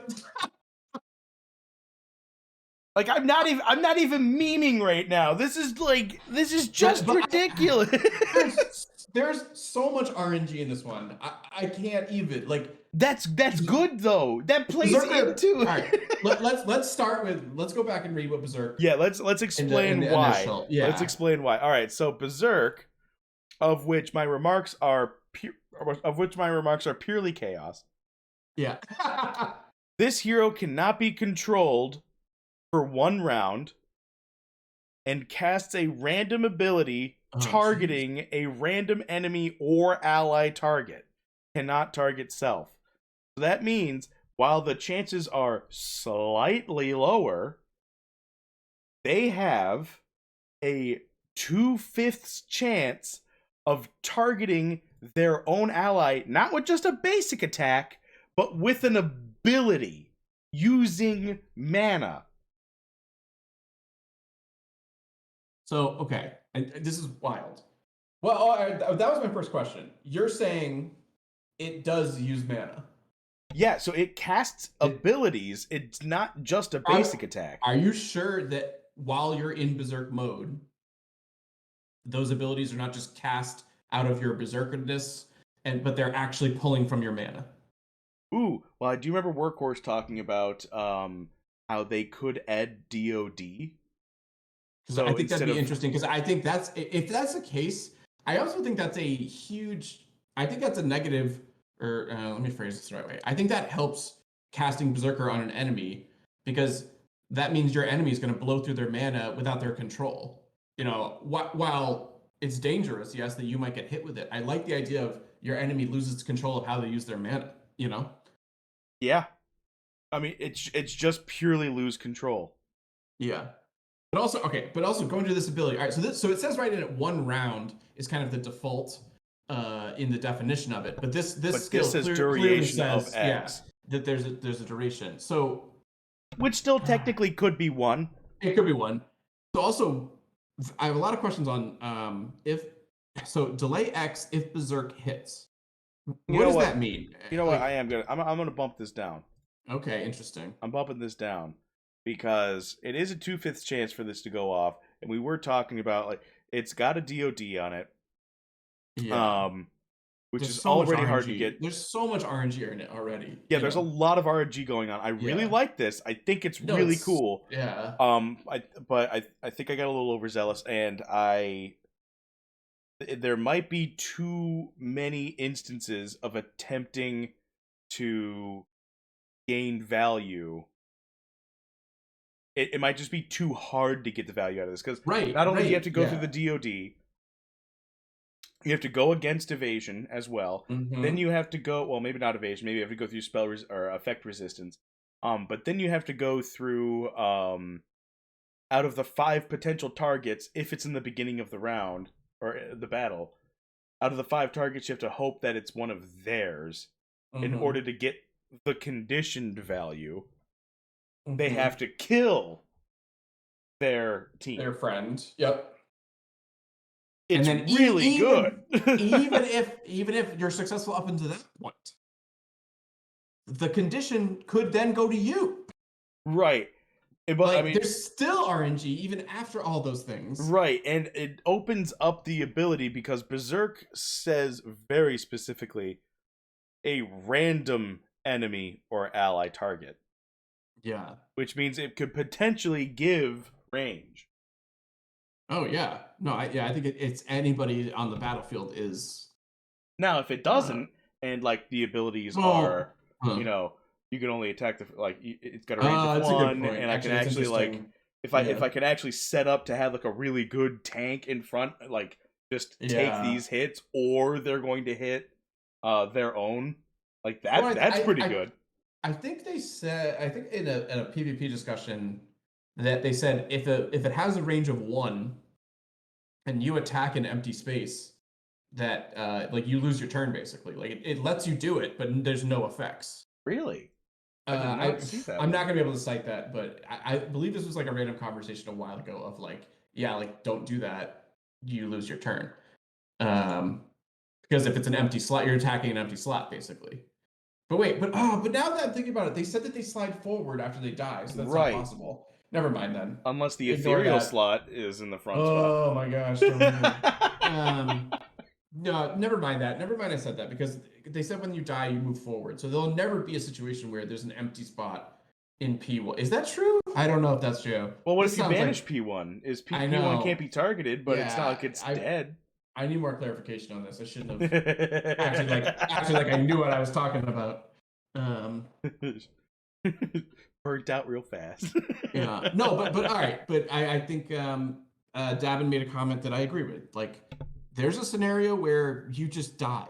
Your own team just dies from this. Yeah, there is a scenario in which this does not give you any value at all. And you get one of their guys goes down, but then all of your allies die and you lose the match completely. Which also would be just wild and fun to watch, but like there's so much RNG in this. I mean, it's a fun move, but I think it's pretty dang cool.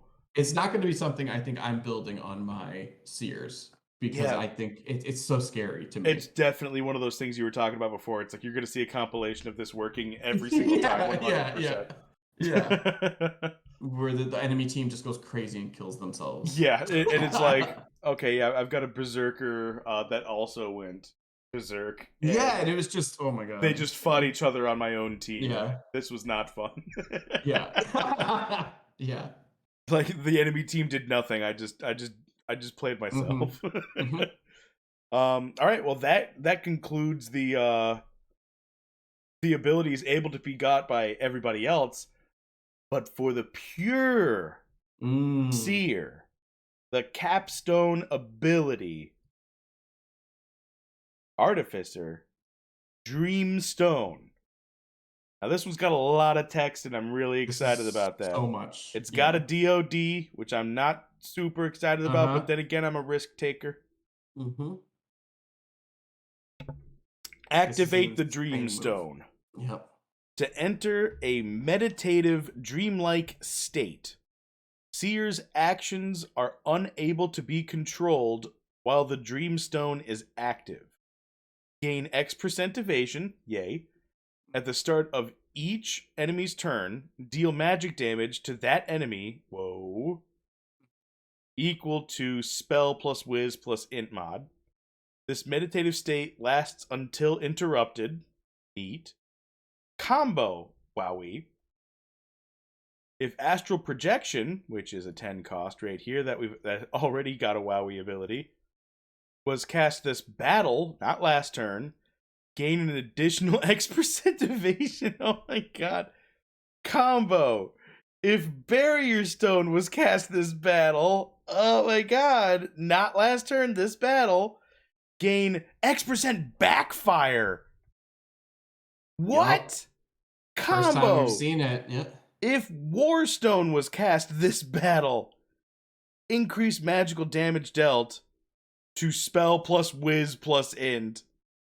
Combo. If Purification Stone, oh my god, was cast this battle, gain X resistance to status effects.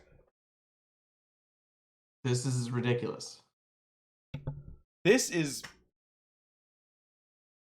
It is so much. It's almost too much, to be honest. You need, I think, for the full value, I don't even know if the full value is all the combos.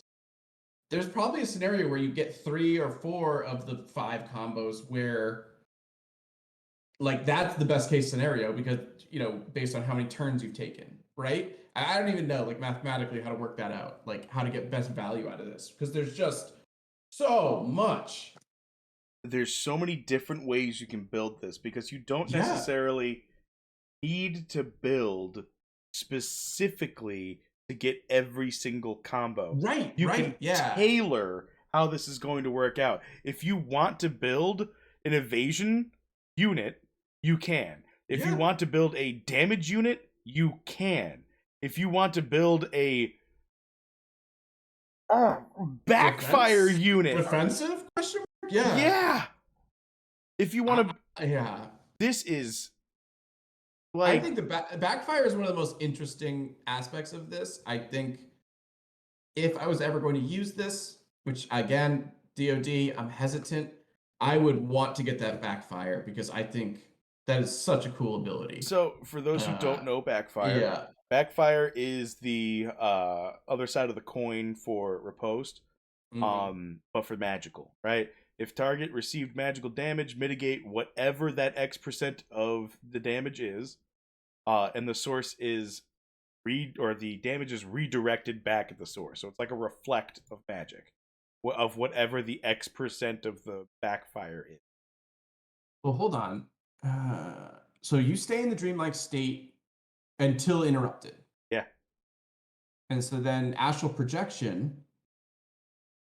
Hypothetically, you could do astral projection and this move simultaneously. Yeah. So then the only way to deal damage to you is magic, and if you have backfire, right? Oh man. Yeah. If you're utilizing almost any combo out of this, You're getting extreme Yeah. value. I'm not 100% sure where the DoD comes in. I don't know if this is Yeah. DoD to activate on yourself, or if the DoD is applying to the deal magical damage to any enemy who starts a Yeah. turn. I mean, if it's that binary yes or no, and this is a no, and you had a huge build of all these combos to make this work, whoo, I'm gonna be upset about that. Yeah, I don't think that that's what it's going to be, though. I No, I think don't think this so either. DoD is But yeah, yeah, 100% applying to the damaging abilities. But if you are interesting. able to stall out long enough So, and use what? question from Davin: is it possible to even pull off all of these combos? I don't even know if it's possible, to be honest. Oh yeah, 100% it's possible. All right, so what? Wait, are they all separate? We got Separate tiers is my question. yeah, so we got astral projection, combo barrier Check. stone, Yeah. combo war stone, combo purification stone. So where's Warstone and Purification Stone? Are my So we've questions. got war stone right here in the 1 cost, purification stone in the 3 cost. We got barrier stone in the 5 cost, and astral projection in the 10 cost. You could 100% activate every man. single one of those. That's such a. There's no wiggle room there though for that. Oh my gosh, no, you're not. Yeah, 100%. How could I not? How could I not? How could I possibly not? I just think there's too much has to happen for this full value. Right, but you can build for even this result. Even getting like 2 of the combos is still crazy good value. Yeah. Even just the extra evasion chance is crazy good value. Yeah. But on top of that, you automatically gain evasion, and then you automatically gain even more. And then if you use astral projection, and yeah, the combo is the one it's referring to is another evasion one, right? Isn't it? Yeah. So all right, so I have this question. I threw it up in PvP Discord, and I don't know if anybody saw it, but do you foresee a cap on evasion stacks? No. I mean, there's a chance. I don't know. I doubt it. I see people building up to probably 120 to 130%. Yeah, I was going to say, I think 100%, potentially over 100%. Because it's countered by dexterity. Right. So if your dex is, if you have an accuracy rating of 150 and I have a evasion of 120, you still beat me by 30% or whatever. Yeah. So it is possible to have 100% or even 100% plus. Yeah, 100. Yeah. Which I think this build, we're talking about that here with all these evasion on evasion stacks. I think we're looking at something that's. I mean, I would hope based on the value that we're looking at something that's close to 80 plus. And then add in your foresight, and you're over 100. Oh my god. And again, I mean that's the whole point. Do I have a Seer? I need to go check. But like basically this Seer basically like sits down in the middle of battle and starts floating, and it's just like in a meditative state. Oh my god, I've doing. Again, like that's like a finisher. It's an awesome finisher move where like everyone on the battlefield's like, should we attack this guy? He's just like sitting on the floor meditating, like, and you can't touch him because he just evades everything somehow. Oh my god. Double critical. Oh, I like that. I got double critical, aim, clutch, and at least 1 foresight. Mm-hmm. Yeah, that's what I'm saying. Like, if the skills all add up to whatever, then that 8% is all you need to boost it over 100. Yeah. So I'm just gonna go ahead and refresh. We got a Seer Knight on the floor. Floor is under 50 for the first time in like 2 months, by the way. Yeah. We've got a Seer Knight on the floor with blue vitality. Just do Seer, like Seer floor, other like just Seer.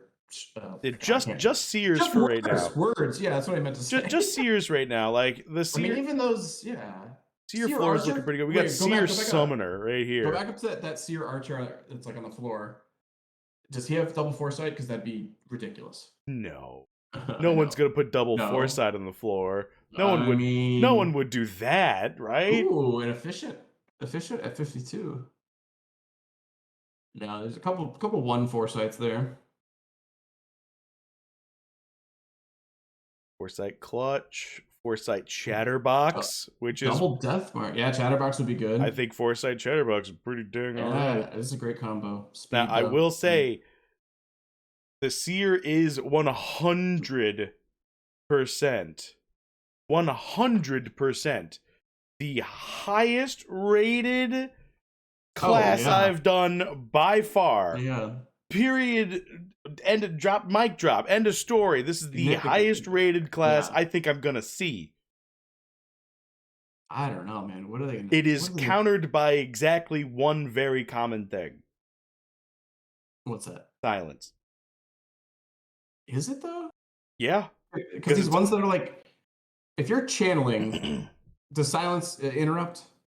I'm assuming. Okay. All right. Yeah. Then silence.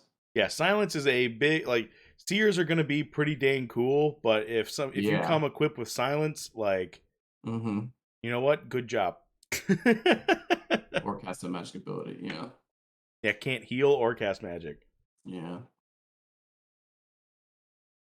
Yeah, but that's the thing that's going to be so interesting that I mean, obviously, we need to see Summoner, we need to see Wizard, we need to see some more casters and see the full value of Silence, because if Seer is is this insane build that like requires this very unique counter, are we going to see that counter in the meta? Probably not, if it's so unique to just like Seer being the only one, Well, that depends.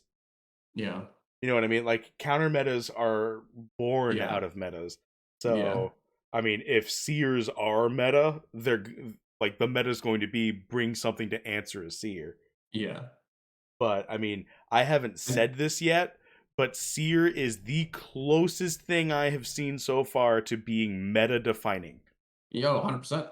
And not because I necessarily think like Seer is head and shoulders better, but just because the moveset is so unique and so out there. Oh wow. That I don't think, I don't know. I like, just Knight and Archer are super cool and I think they're great, but I feel like they're very straightforward and I get what they're doing. Whereas like Seer, I'm like, I don't know what this guy's doing. There's a Seer monk double Foresight on the floor. Floor?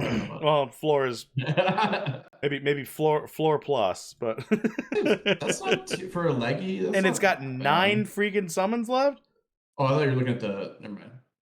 I thought you were looking at legendary. Stoned? No. Critical aim. Yeah. Seer Ninja. I'm down on commons though. I mean, come on, think about the amount it's double of Foresight, right? It's double Foresight. So think what's of the evasion. I was gonna say the agility 21 for the secondary. Yeah. It's interesting. No stone. People aren't using stones anymore? What's going on? Here we go. Vigor stone. That's what I'm talking about. On the Archer, give me some shroud. What were they trying to do? Was it they trying to get a shapeshifter with? It must have been with a Vigor stone. That's an interesting pick. I think Vigor stone, like, unironically, I think Vigor stone's the most powerful stone you could possibly give. Sure. If you're going for PvP. Yeah, just by default, it's going to be good. Yep. Yeah, no matter what class. You're always. I think that also for swiftness too, though. I mean, agility. Ooh, yeah. Remember though, they have low HP. This thing's level 6. It's only 235. Oh man, yeah. HP rolls are duds on these guys. Oh, just a squishy little. And he sits down in the middle of battle to go into a meditative state, and everyone's gonna be like, "What the hell?" Let's see. Just for reference, I know I've got a couple. Yeah, there's one. At least level 7. Ooh, Dark Knight sub. Yeah, I'm excited about the Dark Knight sub. But yeah, I got level 1, level 2, level 3, and a level 7. There's not much difference between HPs here. Yeah. Oof, yeah.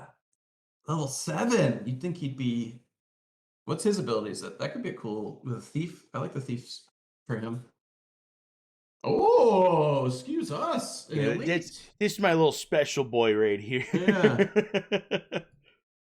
And leadership. That's impressive. He's very cool. Yeah, I think now that I've seen it, like, if you're not building double Foresight, get yourself a double leadership, get yourself a double intimidation. Yep. Oh my god. thing's insane. All right, so just to look at it one more time, we're gonna go Seer. We don't care about anything else. We're gonna go attributes. We're gonna look at anyone that's got leadership and intimidation.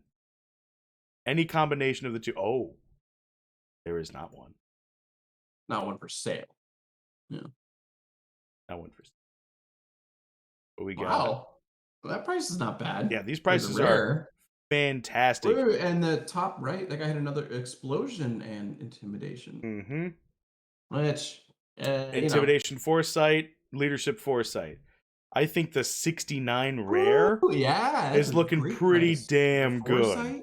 With Deathmark? What's his any stone? No stone. But blue luck. Yeah. Honestly, 69 crystal for a miner is not even that bad. Yeah. And rare, I mean, the Legionnaire's not super duper cool, but like, yeah, it's tough. But maybe some endurance. It's always good. Very, very, very interesting. So, all right, I gotta call. I gotta work tomorrow. I gotta go to bed. Yeah. All right. Yeah, we're gonna conclude right here. The Seer is insane. Ridiculous. Build one. There's not really much more to say. Build one. Alerts. Yep. Make sure that you pay attention to what you're doing. This can be the staple support of literally any team that I'm thinking of right now. You could do a full caster team. You could do a comp team. You could do an evasion team. You could do a fast damage team. Like, you could do so much with this one class. Like, if I were to rate everything on a scale of, college grade scale plus S rank, this is the first absolute 100% S rank class I've seen. Not only did it get more WoWies than any other class, the record is 2 WoWies. The record is 2 WoWies by the Warrior, and I think nobody else has gotten more. The Warrior had 2 WoWie abilities. The Seer has 1, 2, 3, 4, 5, 6, 7. Oh my god. This is insane. And I hope everyone enjoys the fact that they got Seers now, because I know they were pretty looked down on for a real long time. Whew. This was eye-opening, to say the least. Yeah, I mean, I said this multiple times. I think it's super cool, just designed by the team on flavor, matching ability, and like actually like creating kind of weird game-breaking things from within one character. I just love it. I think it's super fun.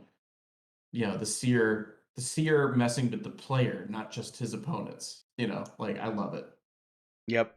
This has been fantastic. This has been another weekly rendition of Alpha Drop Stream. Oh, love it. With the always insightful Maddie Pesk. Maddie, when you got Bogside Boys coming on next?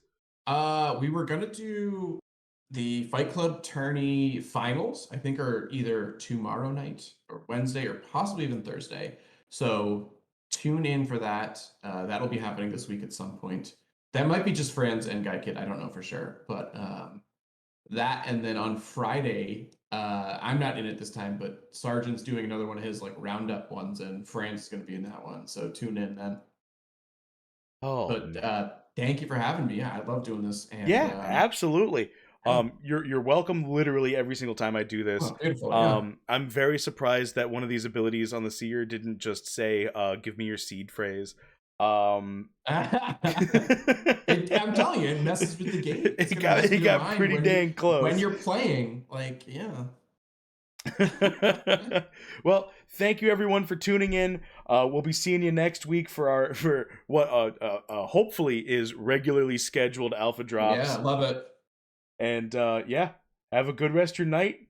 We'll see you next time.